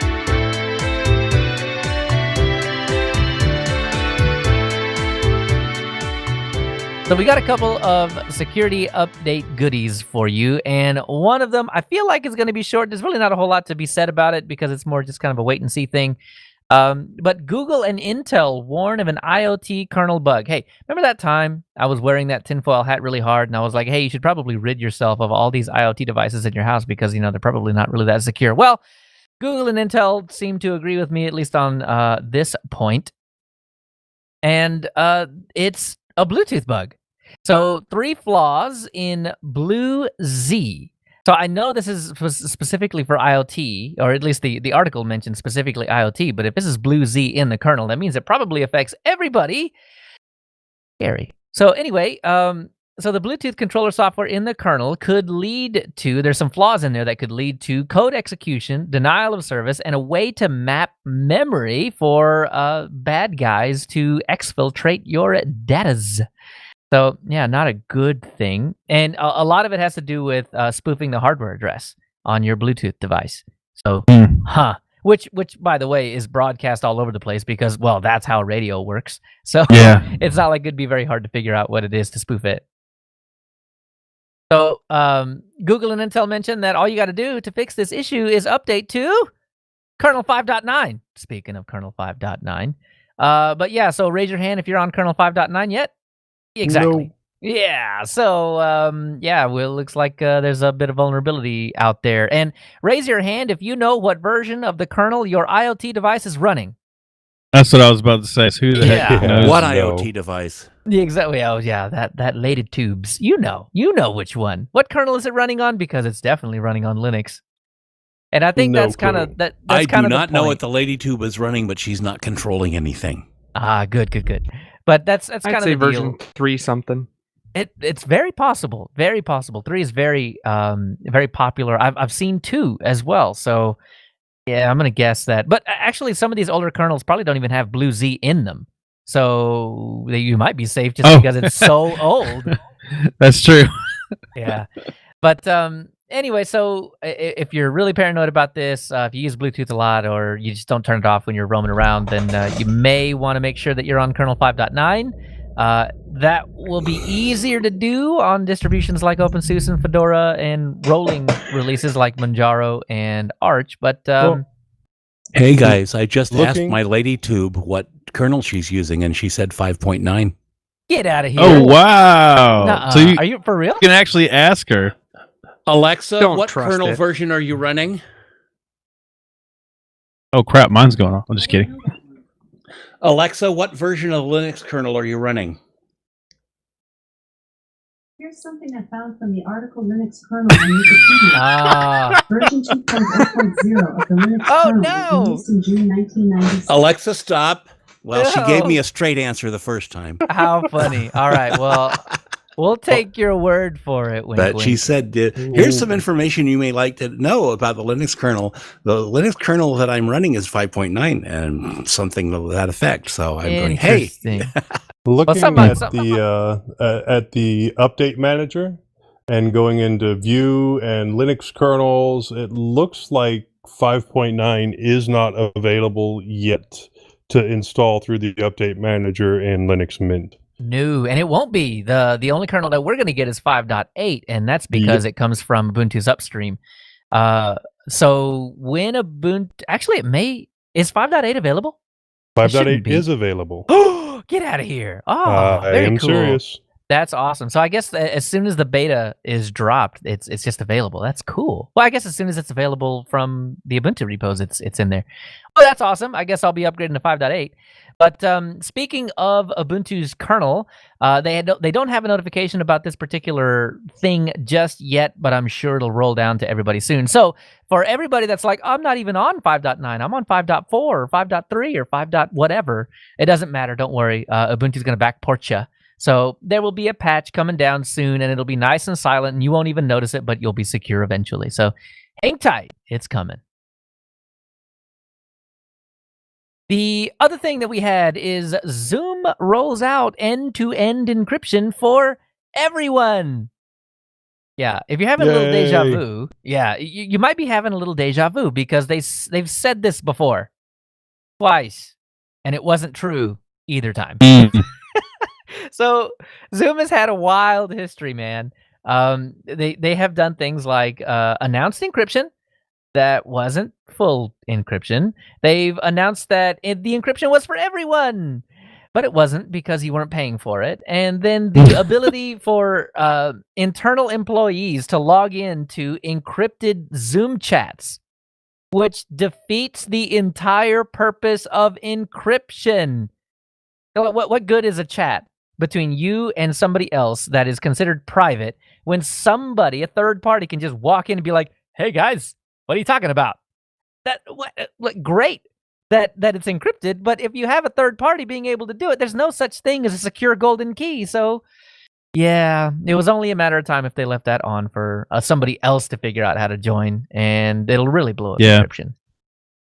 Well, it looks like, hopefully, that's just all water under the bridge, right? Because in their new 4-phase approach, we are in phase 1 now, Zoom is finally rolling out real, live, end-to-end encryption, which the keys are only owned by the originator of the Zoom call and the participants in the Zoom call. Zoom has no access to these keys, well, at least that we know yet. I mean, we haven't heard the follow-up to this story yet, which was Zoom quietly deletes all of the keys that they have been holding for all of your chats, right? We haven't heard that article yet, but I don't know. I'm not holding my breath. So would this be a key that you would exchange beforehand with whoever it is that's joining the call? They're generated by your client software, so you don't have to do anything. The client software generates them, and then the public key is shared around, just like you would have with SSH keys or anything else. Okay. So yeah, it's good stuff, though. I mean, if assuming it is exactly the way that they say that it is, this is going to be good. This is nice and secure, and it's real, actual end-to-end encryption. There's no middleman. There's no server key that lets you into all the chats or anything like that. So I'm really excited about this one. Hopefully this gets Zoom some goodwill, and I really, really hope there's not a follow-up article that seriously says that, well, Zoom has all the keys, and they've just deleted them, so you can be safe now. Well, yeah, but when will they be done with phase 4? Well, so it looks like second phase is going to roll out in 2021. So who knows? Maybe 2022. So in other words, we're doing it, but not right now. We'll work on it. Yeah, they are working on it. It looks like the phase 1 is kind of the initial beta offering release, and hosts that want to take advantage of end-to-end encryption have to turn it on manually. So it's opt-in, not opt-out, but I imagine the later phases will reverse that, where it's opt-out and not opt-in, which I don't know why you would do that. It's good security practice to just not turn it off. So leave it on if it's on. If it's off, turn it on. Well, anyway, that'll do it for our tinfoil hat session. So we'll hop down to Linux Inners and talk browsers.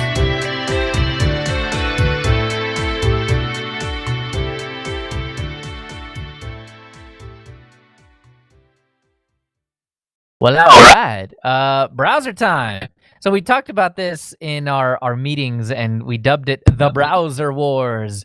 But it's more like a browser skirmish because we're only talking about 2.5. We'll talk a little bit about a third browser. But the ones that we were focusing on are Midori, ding, ding, ding, and GNOME Web. So the reason we wanted to focus on these, and we'll find out pretty quickly that we had to skirt it a little bit. Midori and Midori asterisk and GNOME Web are all WebKit browsers. So this is in the same vein of Safari, using that same rendering engine and all of that kind of fun stuff. And we just thought it would be cool to hop on these and just see what happens, see if we could use them as a daily driver or not. But Moss has some bad news for us. Midori implemented the Blink engine in their latest version and is no longer non-Google. So this was something that Josh Hawk brought to my attention. Josh, you've been keeping in touch with the dev, is that right? Yeah, I was talking to him a little bit, and I was concerned with why it was 0.5 still in the repo, and he's like, "What are you talking about? It's not in the repo anymore." And I was like, "Yeah, it is." And he's like, "No, it's on this website." So he sent me to the website, and now I see that it's Blink.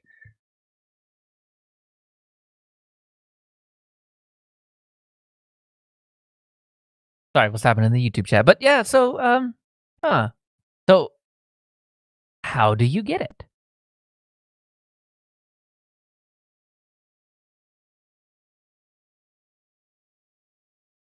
So the Midori is easy to get, I guess, if you really, really want to try the new hotness.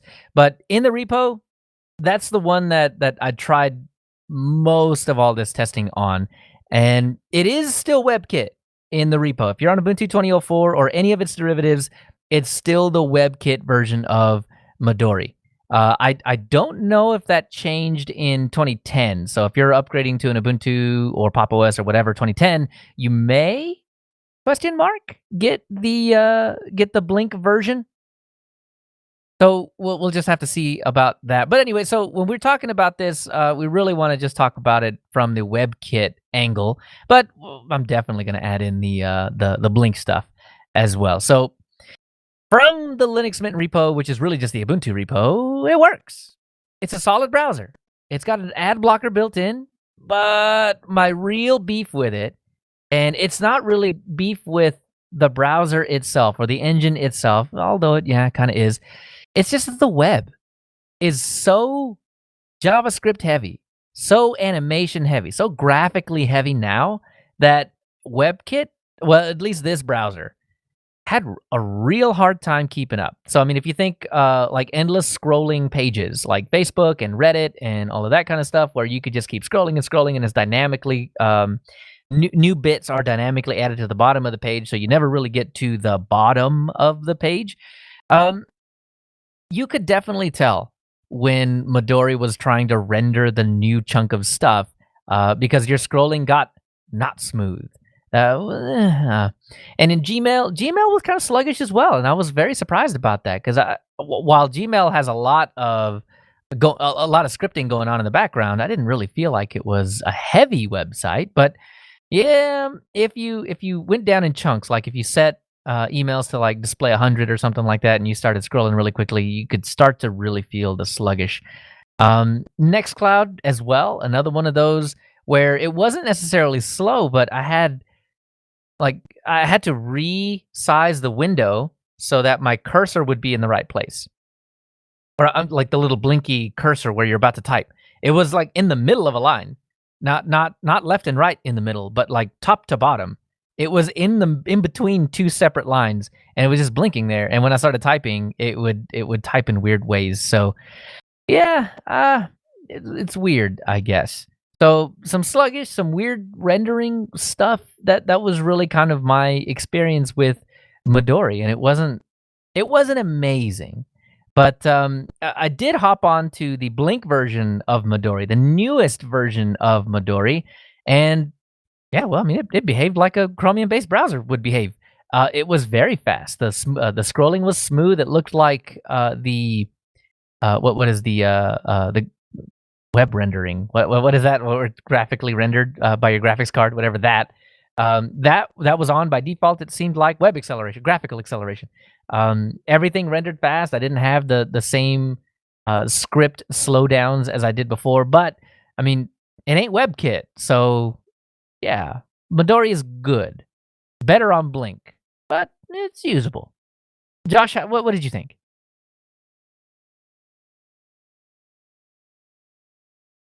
I think Josh is having a little trouble with his mumble right now. All right. Well, what did anybody else think about Midori? And we'll come back to Josh. I'll get to mine when I talk about both of them. Well, I know that Midori was the default for Bodhi in versions 4 and 5, but they switched to web for 5.1. And if I'm reading my screens right, they've gone all the way to Firefox for 6.0. Well, that's good. I mean, I don't know. The more we use Firefox, the better I think will be. I'm not a fan of the monoculture, which means I'm not really a fan of Midori moving to Blink or Chromium Base, which is, it's fine. And I don't know, everything will render right, I guess, which is good. But man, I'm just not a fan of the monoculture. So Firefox all the way.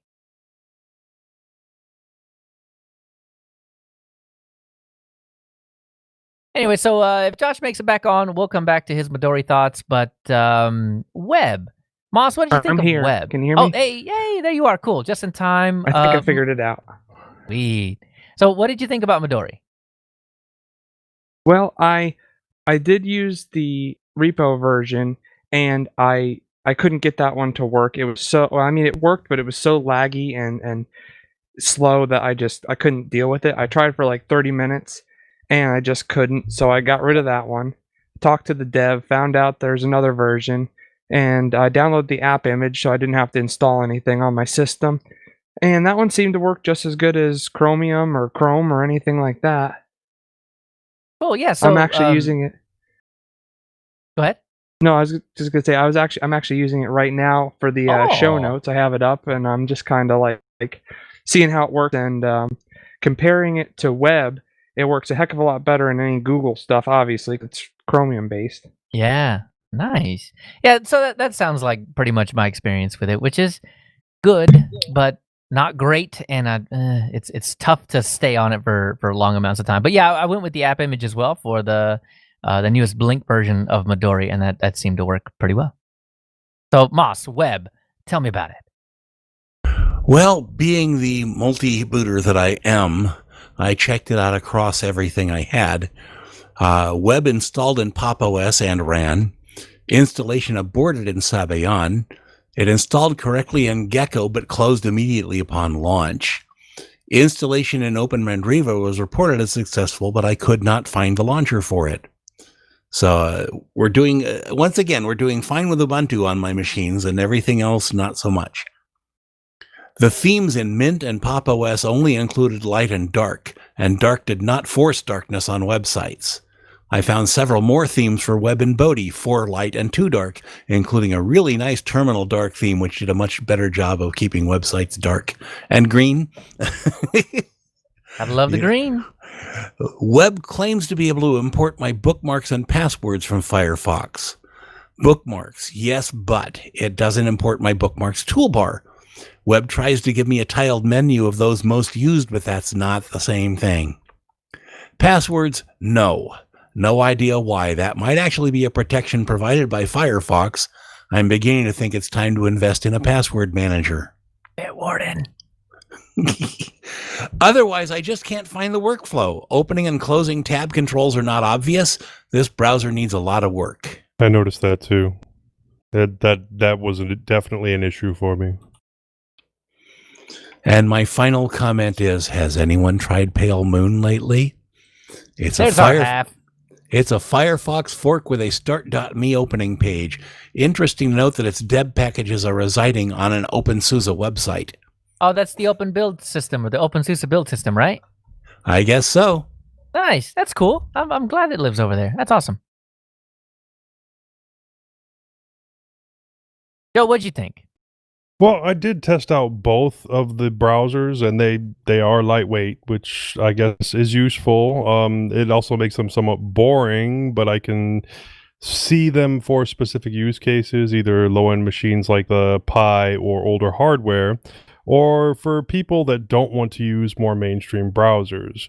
Both of them, I didn't really notice any slowness from them, but I just used them for general browsing. I didn't try to watch YouTube videos with them or use Nextcloud or even Resilio Sync with them. Just like I said, general browsing and research. But I'm a little bit too much invested in the Chrome ecosystem to really put these browsers through their paces. And, you know, even on a Raspberry Pi, I'm not going to use Midori. I'm going to install Iceweasel. Well, I guess they changed the name now to back to Firefox. So yeah, I'm going to install at least Firefox on there if I can't get Chromium to install. So I really don't have use for them. You could always try Basilisk. Yeah. Yeah, my experience with web was pretty much the same experience I had with Midori. So I mean, it seemed like a lot of the issues that I had with Midori weren't with Midori itself, but it was probably just WebKit in the background, just struggling to keep up. Because I mean, same deal. Yeah, I couldn't even really test the ad blocker functionality because I have a Pi-hole, and I'm not gonna bring it down to, you know, test out a browser and affect everybody else's internet experience. Well, you could just manually set your DNS, but you know that didn't even occur to me because I have a Pi-hole as well, and now I'm thinking about it. I'm like, wait a minute, maybe the ad blocker wasn't doing the ad blocking. Maybe it was my Pi-hole doing the ad blocking. Right. No, the ad blocker does work. Okay, good. Yeah, but like we were saying, the there's no like plus sign or anything like that to add a new tab. So I don't know if that's supposed to be a hotkey thing, but you could still center click on a link and have it bring up a new tab, and then it was easy to go between the tabs that you opened. But adding a new one and just typing out, I didn't easily see a way to do that. I think it's the it's got a little plus, but it's over there by the minimize button. Maybe that's what it is. Yeah, it's not where you expect. Like in Firefox and Chrome, it's right there by your last open or the last tab on the right. So if you only have one tab open, it's on the left-hand side of the screen. But yeah, new tabs on web are on the right-hand side. So if you're looking for it, that's where it is. Josh, what'd you think of GNOME Web?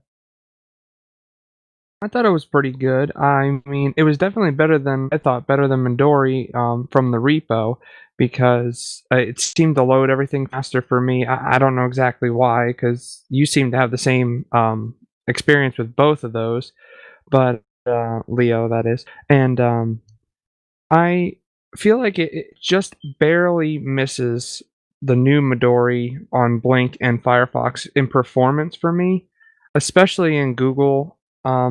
Like the documents and all that stuff. Like it had a little lag when I was scrolling. Other than that, it wasn't too bad. The YouTube worked good. The best thing about it is it actually blocked the YouTube ads. Like they would just be a blank screen, and immediately it would come up to skip the ad. I didn't even have to, do anything. Nice. Which was actually really nice. The only thing other than that I can say I didn't like is the top bar is really big compared to Firefox and Midori. I can't stand when the top bar is so large. It just wastes so much space. I mean, even Firefox is too big. Yeah. I want it to be even.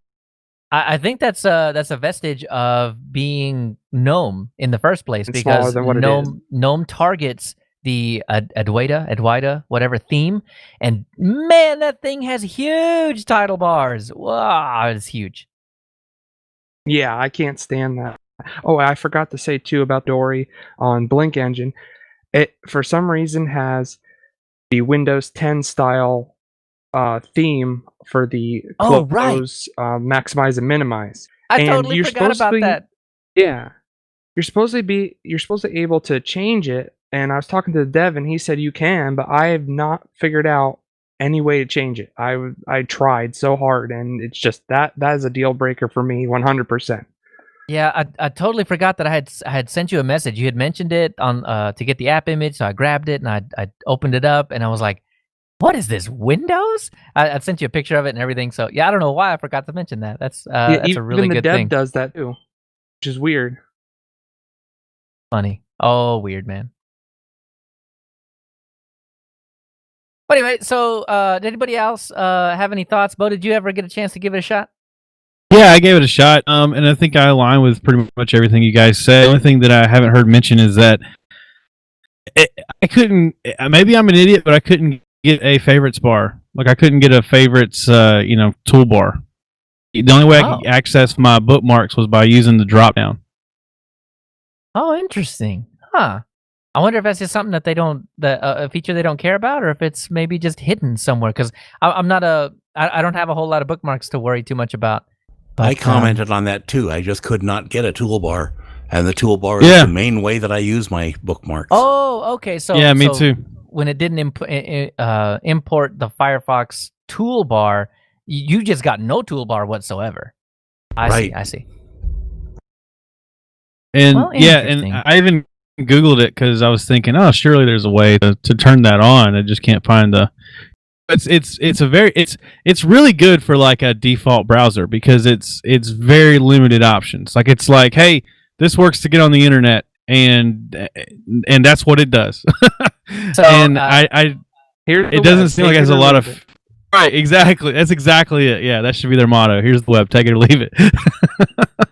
So I guess it would be kind of like you would use GNOME Web the same way that most people use Internet Explorer and Microsoft Edge to go to the Google website and download the deb and install it.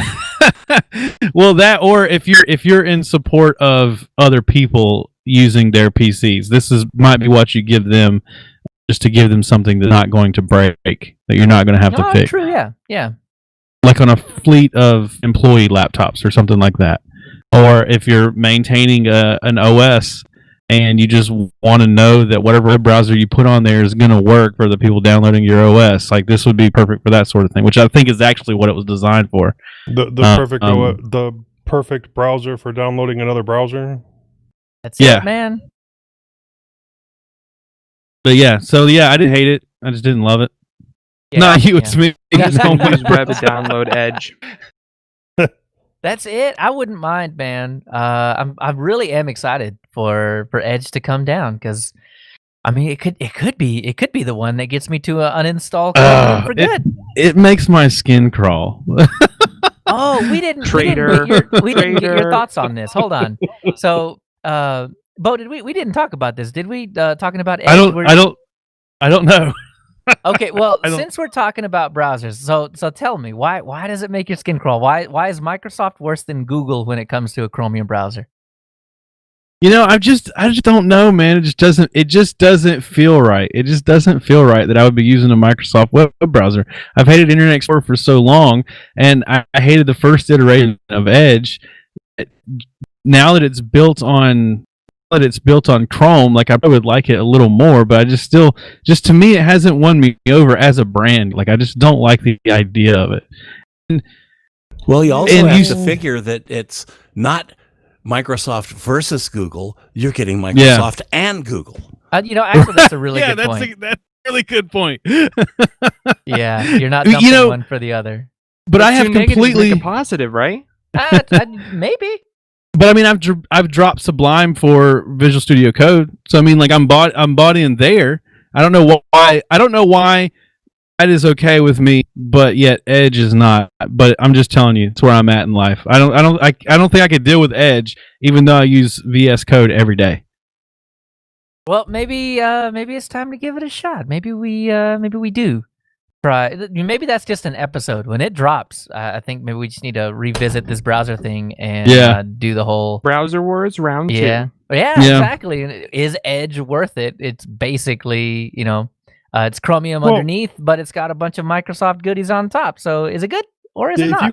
If you can still install all of the extensions for Chrome onto the Chromium version of Edge, then I don't see why it wouldn't at least be usable. Yeah, I do think that is the case. So you'll. I'm sure it's okay. usable.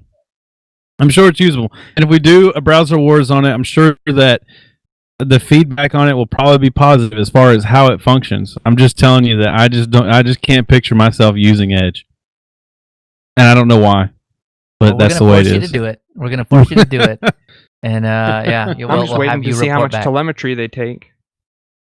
Yeah, there you go. You would be hard pressed for them to take more than Google does. That's true. Somebody's gonna. But I don't use Chrome either. Microsoftify Edge and turn it back into Chromium. Yeah, I want to add on that turns it into Firefox. Oh, how funny would that be? That'd be awesome. But yeah, I've quit using Chrome also, and not necessarily for the same reason. I am trying to Google my internet experience, and I switched to Firefox like a while back, and I have not. I'm now working on trying to de-Googlefy my accounts, but I haven't sought out replacements for every Google service that I use so far. But as far as browsers go, I haven't used Chrome in a while, and I was a die Chrome user. Like when I worked at Geek Squad, I was diehard. Yeah, and when I worked at Geek Squad, I would just like everybody that came in with a browser issue, I'd just be like, "Oh, screw that, just install Chrome. You're good." And I've completely seen the errors of my ways, and I've switched to Firefox completely. That's good. I do prefer Firefox for pretty much everything now, but I do have Chromium-based browsers installed. So and most of my web apps from the Linux Mint launcher I choose the Chromium-based underneath. Yeah. Well, anyway, so if you had to, would you be able to use Midori or GNOME Web and be happy as your daily driver? Happy? No. That's just straightforward right there. Bo, what do you think? I wouldn't like it. Yeah. Nah, Josh? All's web would need for me is a extension to make every website dark and every single website just like Dark Reader, and I could probably use it. I'd probably be okay, but otherwise I get a headache when I see any white screens. Oh, yeah. Well, then you should install Bodhi because they got the better dark mode. Ooh. Ooh, Well, I'll have to try that one. For me, I could get by. And I would be okay, but I wouldn't necessarily be happy. Yeah. So is that pretty much a unanimous Sounds like it. Yeah. Yeah, basically. Well, Moss, you had some info about Pale Moon down here, so kind of a fourth entry. That's the third entry still. Oh, we were talking about Edge for a bit. Well, Edge is not a browser; it's a abomination. Ah. Apparently, Pale Moon forked long enough ago that they also forked the Gecko engine. They currently call it Gowana. It's currently based on Firefox 38 ESR. Originally, it was based on 24 ESR. And I also found an article on howtogeek.com that explains why you shouldn't use Firefox forks. Ooh, give us a synopsis. I want to know. Well, basically, they're saying, with Pale Moon, it's based on older Firefox code that makes it harder to do security updates, even though the developer is trying to do those updates. And also, Firefox has, he says 1,000 people working for Mozilla, but it's 750 now? Or is it going to 500? Well, there was a bunch of axes thrown, so that number. Whereas probably Pale Moon smaller. has a single developer. Oof. Okay. Yeah. Basilisk is more modern, is based on Pale Moon, but it's more unstable. It's not considered out of beta yet. So a future version of Pale Moon will be based on the current Basilisk code, but right now the developer considers Basilisk an unstable development platform. Got it. I was for a minute there. I was like, it's going to be based on Chromium now, isn't it? Watch. Not yet, no. And they also mentioned WaterFox a little bit in this article. Oh, okay, cool. So anyhow, I've got the link in the show notes. You can read it yourself. Thank you. All right. Well, then that'll wrap it up for our, I guess we're just going to call this part 1 of the browser wars, because when Edge rolls around, we're going to have a part 2 just to compare it to the other Chromium-based browsers and see what the difference is, because there's got to be a lot of things that are different about it. Otherwise, they wouldn't roll their own. I'm out on that one. You can talk Chromium all you want to. I ain't running Chromium. You better do it. You're going to have to. Maybe I'll miss that episode. All right. Well, that'll do it then for Browser Wars Part 1. Part 2, TBA. But for now, let's head down to Vibrations from the Ether.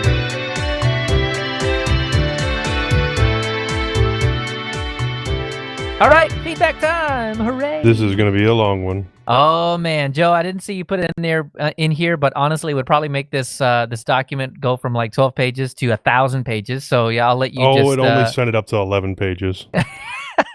All right, so we'll start out with one from Larry Murphy. He writes in and says, in episode 334.5. You asked me if I could send you a link on installing multiple OSs. I couldn't find the video I saw, but I did find a book on Google Books, which does tell you how to install 106 OSs. The link is below. Hope this helps. And as always, a great show. Thank you for all you do. So, yeah, we got the link down here just in case anybody wants to check that out. The link will be in the show notes. I don't know anyone here that would like to check out installing multiple OSs. Nobody, Moss. Nobody.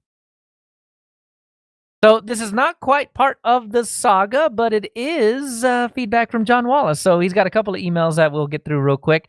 One of them was coming off of the ACPI options that you can put into Grub, but he said, I set ACPI equals off and rebuilt Grub. However, on rebooting, the laptop failed to get as far as entering the encryption password. I had to enter recovery mode, removing ACPI off. So that didn't work. And his in an additional email, he said, "I would appreciate it if you could advise on getting the swap partition set up. When I did a clean install of Linux Mint 20, I don't recollect seeing anything about setting up a swap file partition, swap file / partition. At present, I'm toying with the idea of replacing Linux Mint 20 with a different distro, such as OpenSUSE, in the hope of getting a swap file and then Don't do it. reinstalling Linux Mint 19.3 and upgrading to Linux Mint do it. 20." Oh, I okay, you will- can do that. I just didn't want you to leave Linux Mint 20, you know.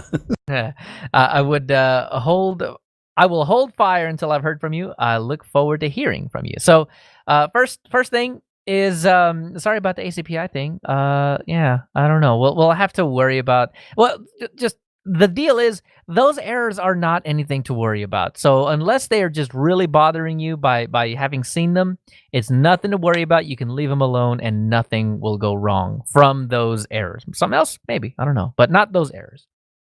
The other is the swap partition thing, swap partition file. So by default, Linux Mint does create, Linux Mint does create a swap file for you to use, and you can check that it is actually using that by catting the fstab file. So you can do cat /etc/fstab, and you will see UUID. So there are going to be two UUIDs in there if you just went with default. And the first UUID is going to be a mount point for root.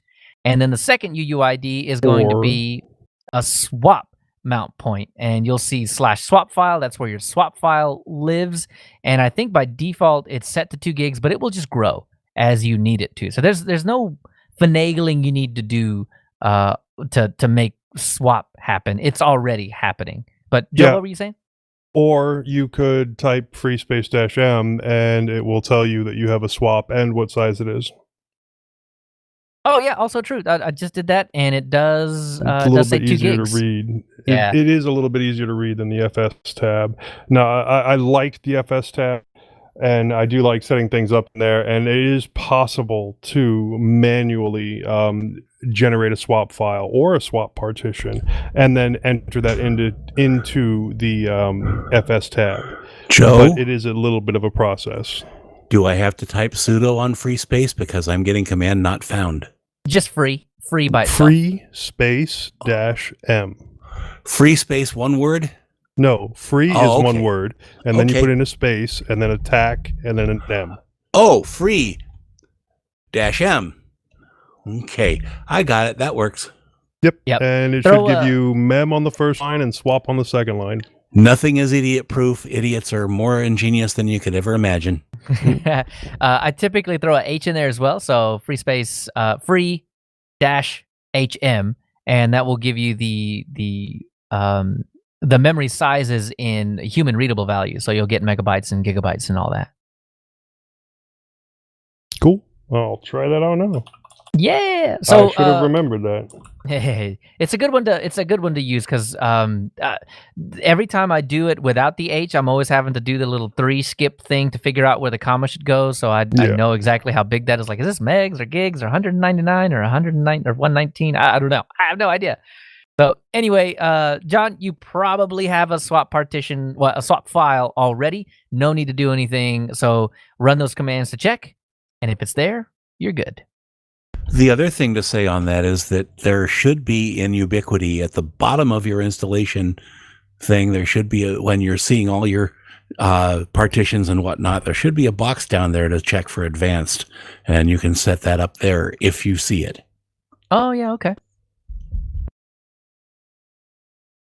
All right, next up, Eric Leitz says, "Hello, mintCast team, and welcome to Josh Hawk. Listening to the most recent episode with your discussions on Internet Edge on Linux, I have a differing opinion than the team brought up. We'll be installing this all on all of our computers the day this comes out. Now, I don't particularly care for the way that Microsoft conducts its business. However, with the ubiquitous nature of Microsoft products in the business world, there are many applications or programs that either A, only work on Microsoft Edge, or B, just plain work better on Edge instead of Firefox and Chrome-based browsers. We use almost exclusively Firefox in the office and have for many years on Windows and Linux. I have 2 particular data points on using Edge right away. One is our business's accounting and client management software, which is cloud-based, will only work on either Internet Explorer or Edge. Currently, for my staff to do timesheets or to look up client information, they have to start their Windows 7 VM and use Edge. With Edge on Linux, 2 of my staff no longer need Windows and can be 100% Linux. Second instance is accessing online databases provided by government agencies, particularly older legacy type databases that these will only work in Edge or IE. These government agencies actually post this on the database access pages that Firefox or Chrome will not work. Thanks for producing one of the best Linux podcasts, and I enjoy the mix of participants, topics, deep dives, and discussion. Thank you, Eric, and those are awesome points. I think Joe sent you an email back to that effect. Yeah, it's just stuff we didn't even think about. But really happy that at least 2 more of your folks will hopefully soon.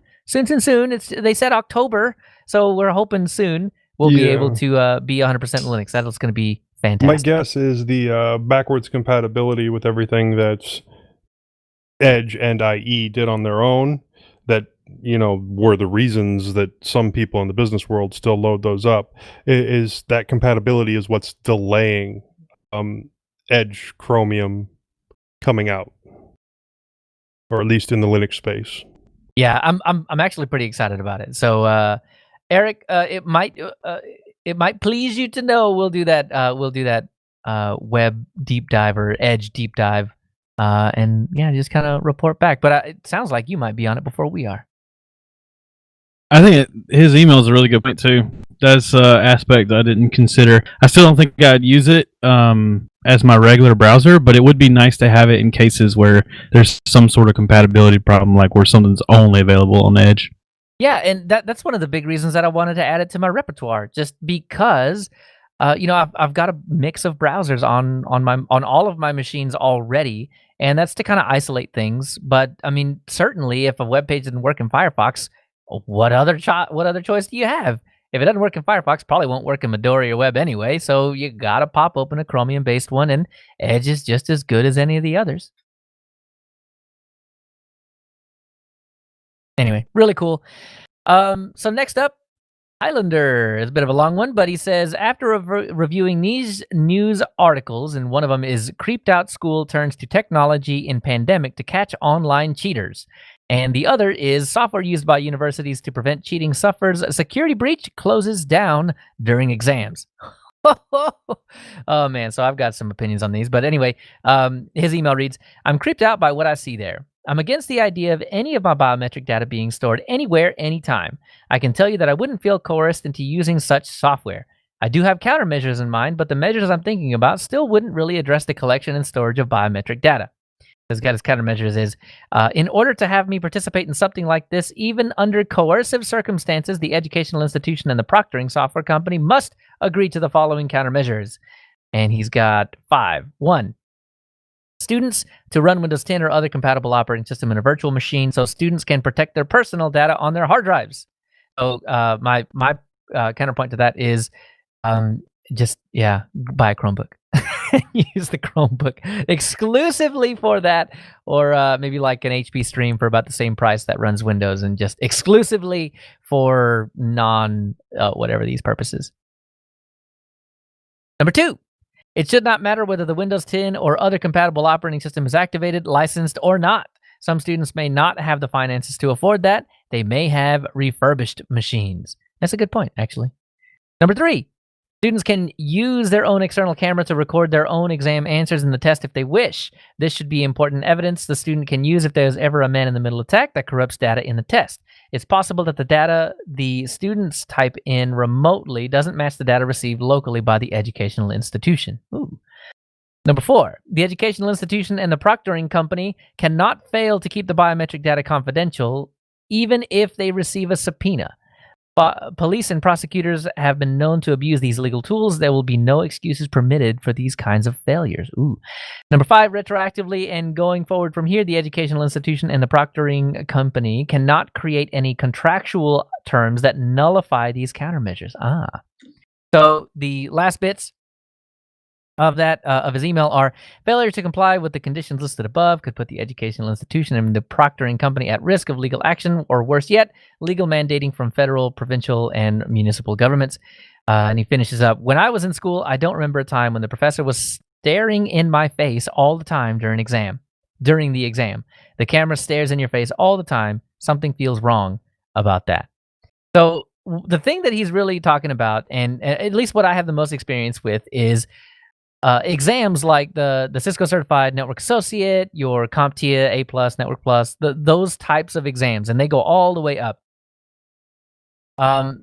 Because of the pandemic, we just don't do in-person exams anymore. They have allowed everybody to, as long as you have a supported operating system and a supported camera, you can, and you show them your hands and your desk and your setup and how everything is, and that you don't have a phone on you and all that stuff. Then you can proceed to take the same test that you would normally take proctored, just proctored over the web. So it sounds like there are more instances where this is happening, and outside of that, for big exams during a class or something like that.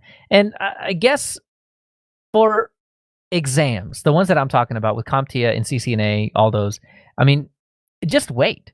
Just wait to take them unless you can't wait to take them. If your employer is forcing you to take them, then, well, I mean, to be honest, take them at work. Go find yourself a quiet place at work, set up your desk, whatever, and just take it there.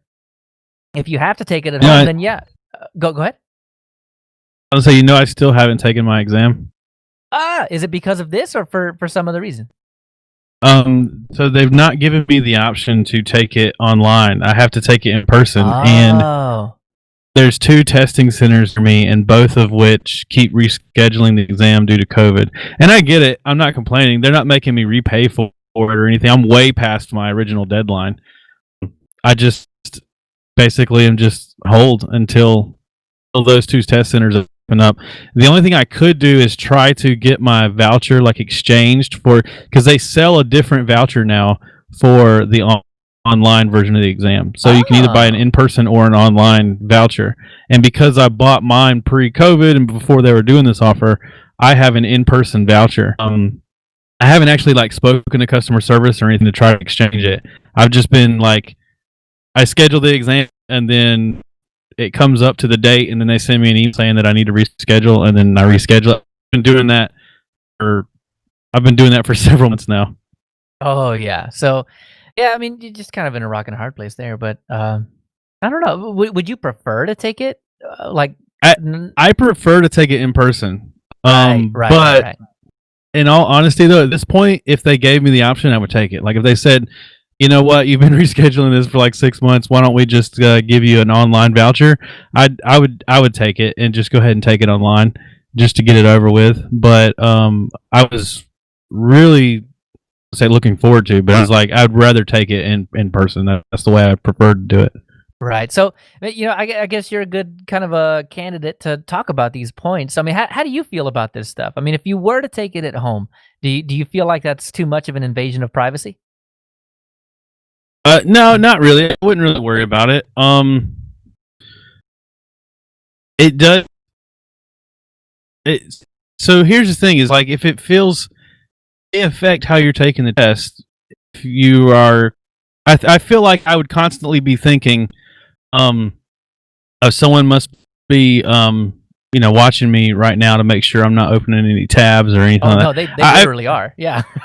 Yeah, I know, and I think that just that knowledge would I would be thinking about that, and it would be distracting from actually taking the exam.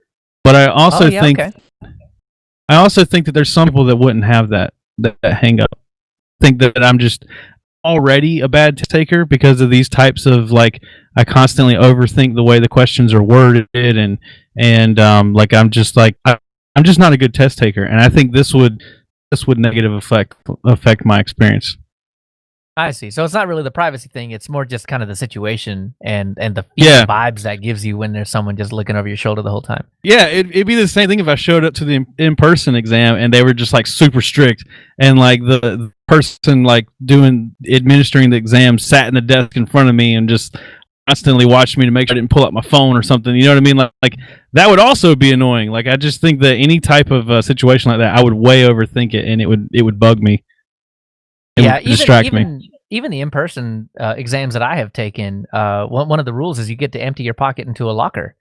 Yeah. And there's not always a padlock on that locker that you have a whatever to. There's just something simple, and you just have to trust the person that's sitting there watching you take the test to not rummage through your stuff. So I mean, it's not like you're fully exempt from privacy issues if you go take one of these exams in person or something like that. But yeah, I don't know.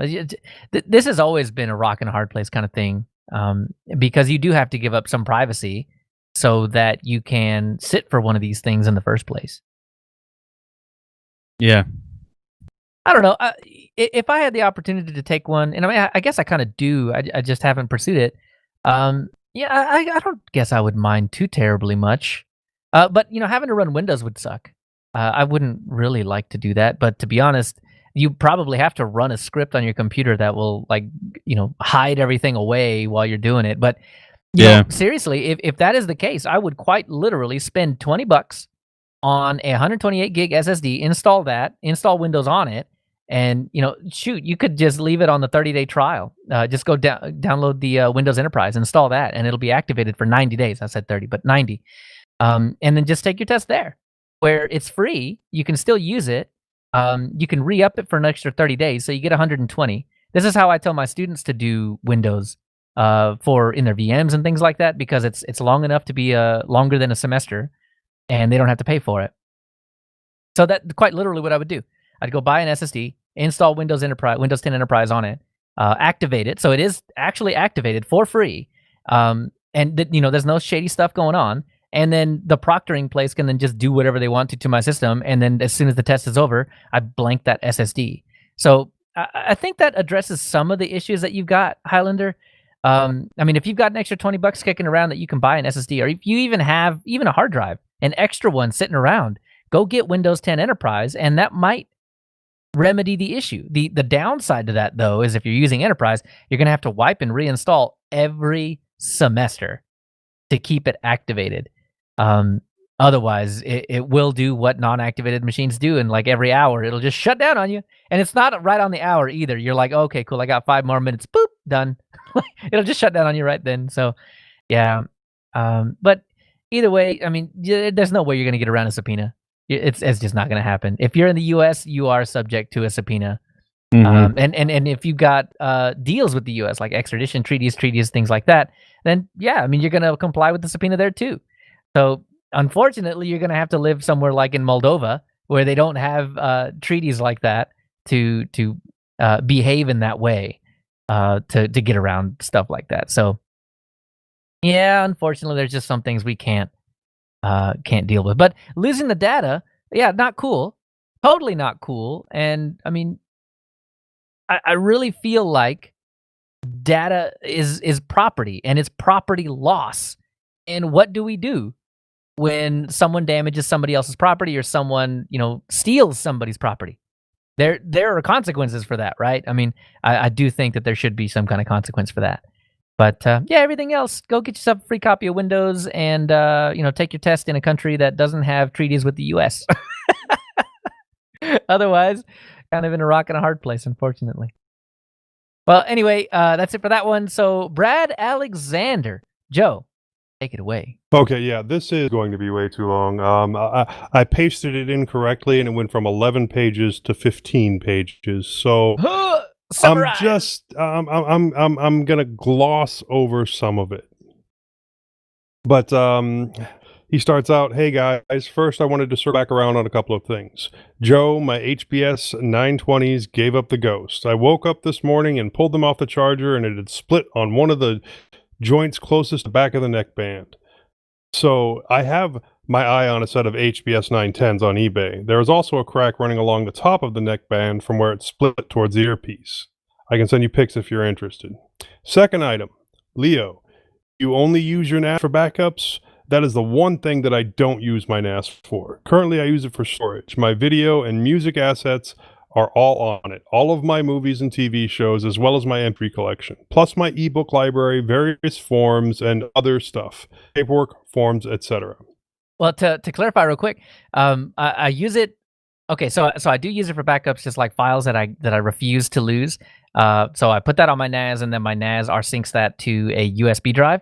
But I also do use it for all that other stuff too. So all of my terminal tricks videos, all of the edits, all of the raw footage, all of the audio for like, here any file that I need to just throw there if I'm doing like a operating system change or whatever. I'll just dump my files on my NAS and then pull them back off. So, yeah, I mean, and it has all my videos and music and all kinds of stuff on there too. So, yeah, it's got some few uses, and it runs Plex for me too. Cool. And then he goes on to explain his several levels of backups that he has at his house. And the snapshots, the hourlies, the dailies, the weeklies, the monthlies. He talks about his server rack in the basement, his home network, the 1 terabyte of backups that he has total, and TarSnap for, I assume, offsite backups. And he goes into talking about his home office and how his house is set up with 5E all over the house, and his 42U data center rack, and then his ThinkPad workstation running FreeBSD, his home built box with Core i7 6850K, and the video setup on that, and everything that audio-wise that they use for work. It's really an insane amount of stuff that he has set up at the house. And then my response was, wow, that is a lot of equipment at the house. Would love to talk some more about it on the show if we can convince the rest of the team. As to the LGs, yeah, once they start cracking, there isn't anything you can do except strip them for parts and move on. And in his when he was talking, he did talk about owning a pair of Sennheiser wireless. So I said, I have the Sennheiser Urbanite XLs. They were originally a really expensive headset with decent sound quality and a nice feel. I hate them. The touch controls are an interesting idea, but it is in a position such that it is very easy to set them off accidentally with your shoulder or when adjusting the fit. And Brad goes on to say, heck, that's just in the office. Downstairs, I have a data center rack, and it contains a couple of really nice Dell PEs and an HP 610, which is his PF Sense box, tower case, a FreeNAS box, and as a system admin, setting up and maintaining various boxes and tools as a security engineer, being able to hack on things, and as a DevOps guy, which I'm really not, teaching myself stuff like Puppet and Ansible and I assume SaltStack. Yeah, SaltStack.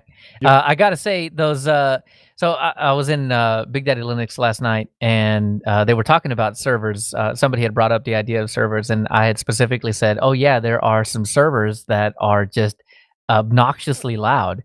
And I specifically mentioned the 2950. And so he's got the 1U version of the of what I was talking about, and those are even worse. Those are even louder than the 2950s. The 2950s you can at least put 40 mil fans in, or maybe it's 60. I don't remember.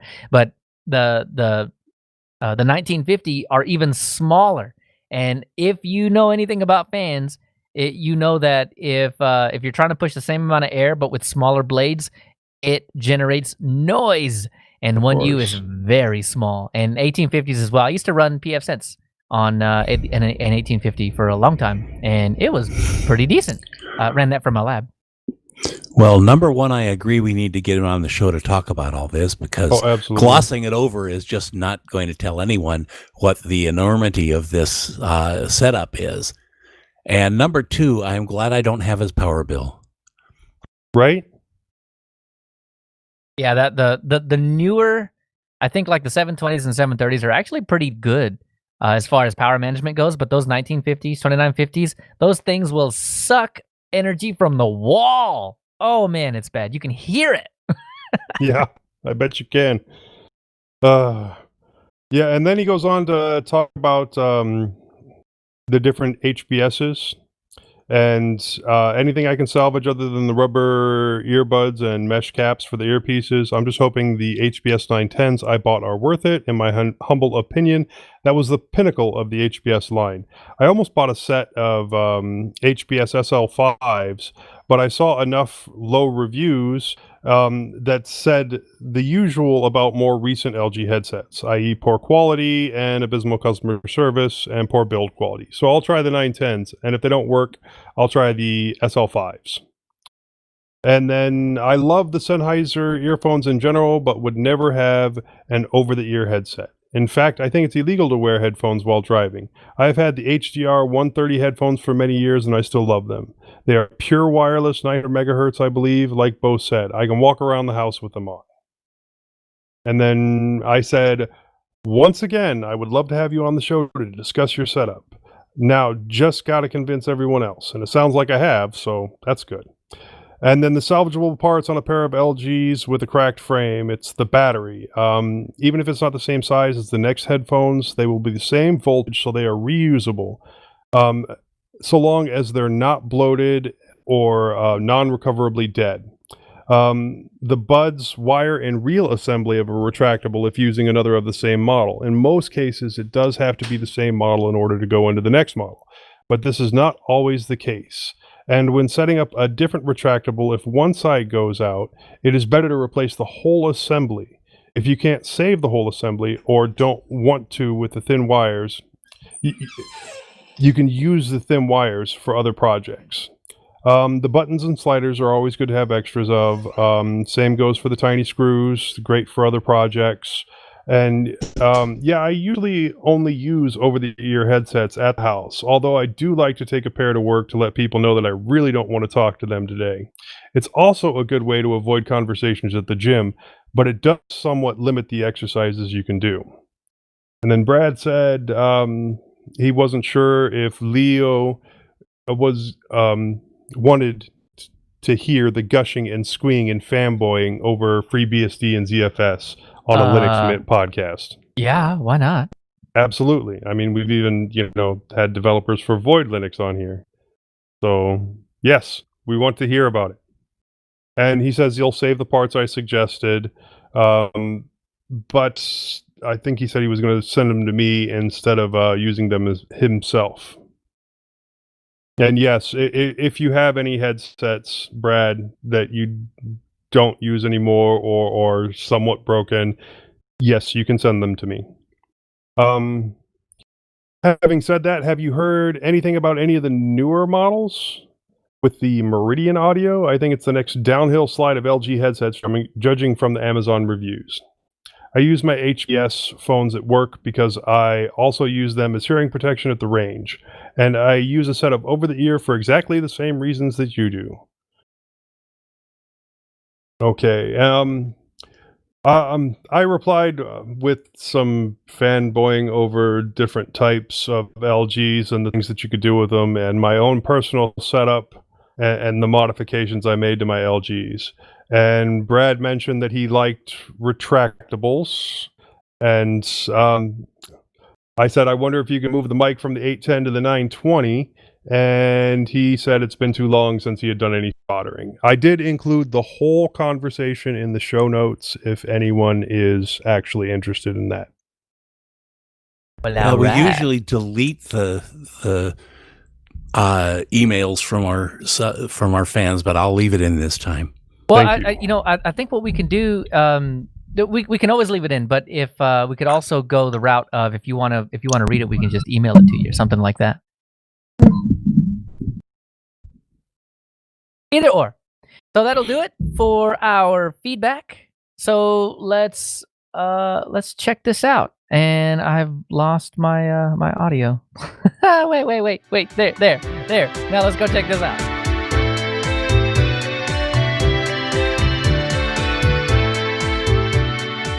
All right. So Mossy had mentioned earlier in the show that if you're using GNOME 3, you could use Pop Shell. Okay, I have a question about this. How?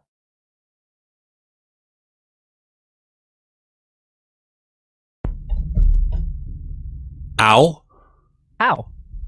How? Oh, okay. Yeah, how? I thought you hurt yourself or something. I have a question about this. Ow. Basically, it's just, of course, if you're using GNOME 3 in a Debian-based thing, it's just sudo apt install. I think it's pop-shell. I'm sorry. I did have that information, and I didn't write it down, did I? Okay, so were you doing this on Pop OS? No, I was doing this on.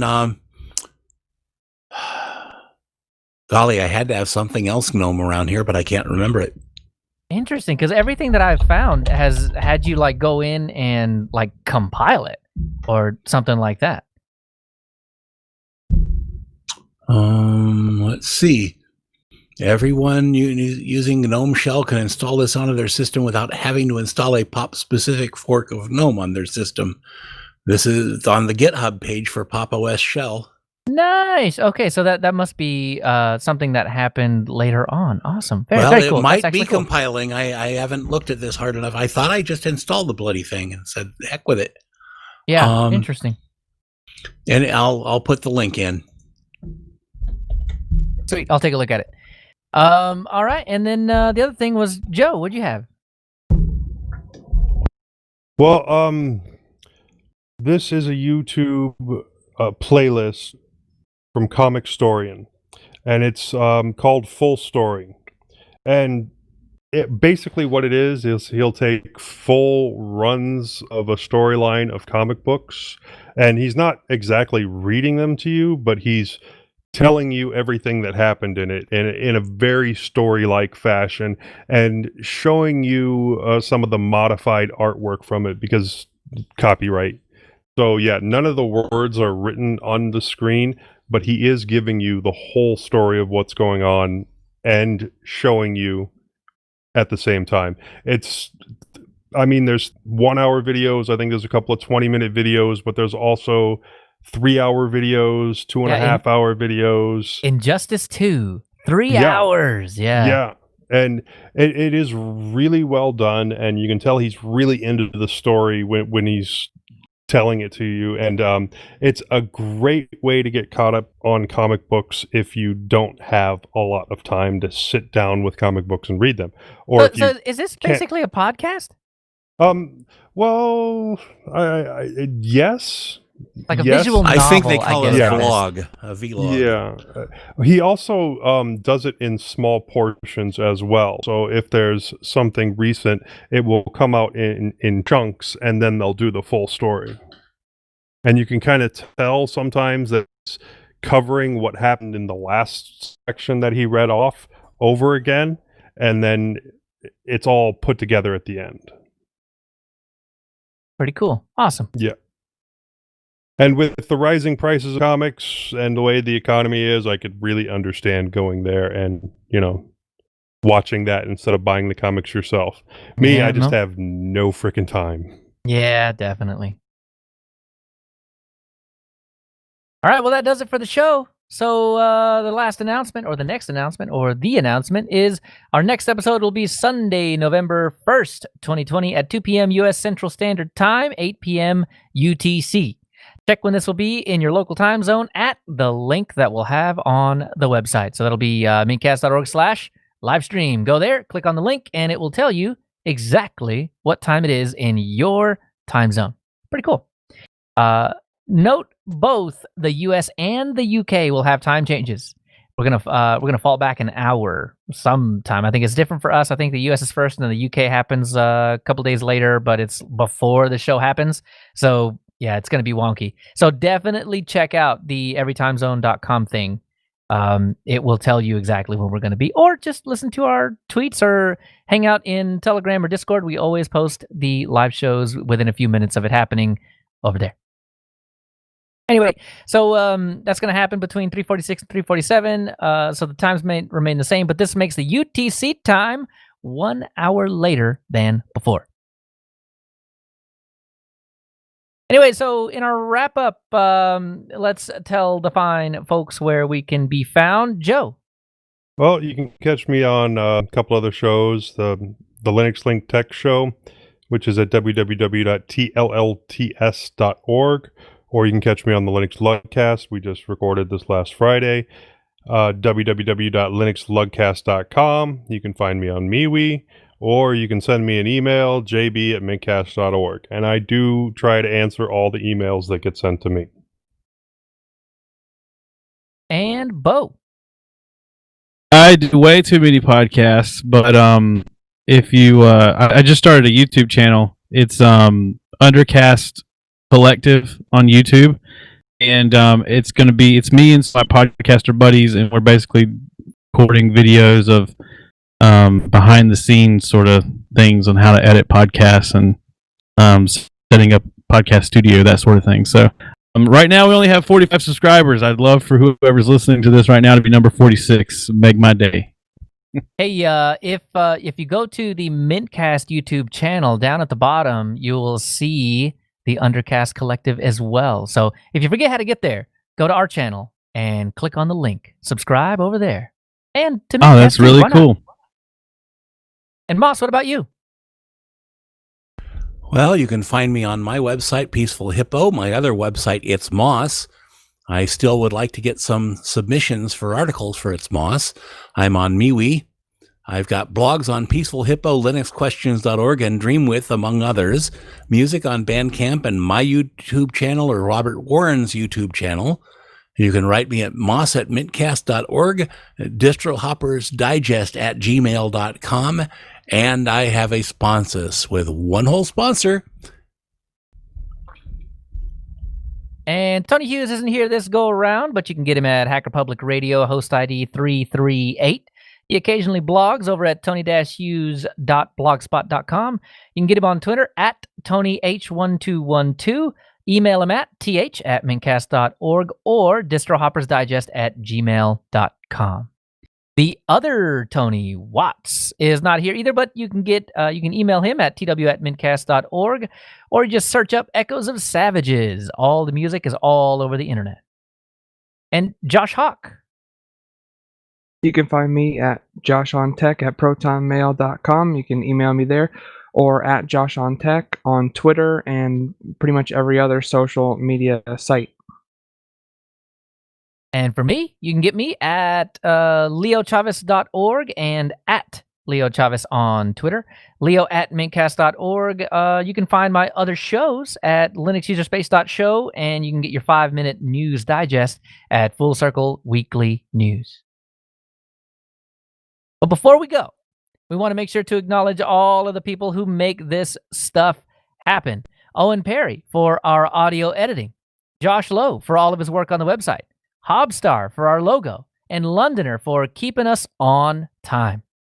Bytemark Hosting for hosting mintcast.org and our Mumble server, archive.org for hosting our audio files, HPR for our backup Mumble room, and of course, the Linux Mint development team for the fine distro we love to talk about every fortnight. Thanks, Clem. Thanks, Thanks, Clem. Clem and Co. I feel younger every time you say Fortnite. It's just not an About American 200 thing, years right? younger. Yeah. But there's I was no more other, making. there's no I was other more word. making a joke about the game. Oh, true. Yeah. All right, sure, turning that off. Yay, 222. Okay, stopping Audacity and stopping the Mumble recording. I assume, Josh, that you need me to upload the Mumble recording. Or did What was that? Audacity break at all for you, Josh? No, Audacity was good. Audacity's Okay, good. I'm okay. gonna I save didn't know that if it and was all. both Mumble and Audacity that was having the problem. Nope, it's yeah, that's all good. Just Mumble. It's my connection. I was getting like feed. You know how it gets like weird when the connection's low. Oh yeah, definitely. Cool. Well, that's good. Yeah, that went a lot better than expected on a not so great internet connection. Well, guys, I'm I supposed to gotta. put. I hate to rush off here, but my wife's waiting on me to go to Target, so All right, you get out of here. Go enjoy some All right. shopping. All right, I'll talk to you guys later. Yeah, later. Yep, see ya. Yeah, I'm sorry we had Um, to cut Brad short, but Yeah, I tried to make that a whole lot quicker. Well, that was just a waterfall of emails, man. That was a lot. Dude, his setup sounds epic. Yeah, I really dig it, man. I mean, I would love to do that kind of thing at my house, but the wiring here is so old that I would really just need to rewire everything to be able to pull the amount of power I'd want to pull. Yep. I don't know, man. Electricity's cheap in Texas. I can't complain. so we don't have a 346 audio for there it is. Okay. Yeah, I just made it. Yep. So, awesome. File upload. All right. Let's see Well, if I can find it. Josh, you still good on uploading? You know how to do that? Everything cool? Yeah, I just gotta go here to the let's see, the drive, and then you just upload it to the. I gotta make this full screen. I can't see It's anything. the show audio folder and then the 346 folder inside that. Show audio. I'm not seeing the show audio folder. It's on mintCast. My drive, mintCast, show audio, and then 346 audio. Hold on 1 second. Maybe refresh because it was just created a Yeah, while I'm ago. about to do that. Yeah. Because it usually just pops right up in my drive. Right. Show notes. No, I don't see it. You don't see show The audio, show huh? notes are popping up. No, I don't see. Maybe you got unshared. How weird. Because I remember specifically sharing both of those directories with you. Oh wait, hold on. I got it here. Ah. I don't know why, but it's in my drive is the show notes, but I have to go to shared with me to see the show audio. Oh, got it. Okay. Well, that's weird. But hey, at least it's shared. Yeah. There it is. Okay. I got it here. Alright. Well, we'll see how well Midori works on this. Hey, I'm more worried What about I'm the using? internet connection speed. That oh crap, I didn't think about that. I mean, to be honest with you, like once you get off of here or whatever, you could always just go like plug into the modem or just get not on the repeater. Okay, mine's there. Alright, gonna I'm about upload- to see how fast it's gonna be. I'm going to upload your 3 files just in case. It says 4 minutes. Hey, all right. Okay, guys, I'm going to take off. We've got a problem with our water heater, and the landlord's supposed to come by. Oh boy. All right. Well, yeah. Good luck on that. We've Hopefully it's had not too bad. problems with this water heater over and over and over. It's a new water heater after we moved in here. Oh wow. Yeah, anything new is bad. I've learned that lesson. Well, they've had to replace the overflow valve 3 times, and I don't know what it is this time. Wow. Why is your audio so huge? Whose? Oh, the mumble audio is freaking huge. I mean, okay. the file, each individual file is 1.2 gig, except for 2 of Josh's, Whoa. and one of those is 1 gig, and one of those is like 900 meg. And so that's 1, 2, 3, 4, 5, 6, 7 huge files. Okay. Well, guys, I'm out of here. Been a good time. See you Saturday. All right. Have a good one. Yep, see ya. Oh, and keep an eye out for Josh's, but it sounds like it's going to be there probably before mine. Mine says 1 minute. Oh yeah, cool. Well then, yeah. So who else? Wait I for have no idea Bo's. why it's so fast. So Bo and mine will probably be the only 2 that aren't going to be in there right now. But mine should be up probably in the next 10 minutes.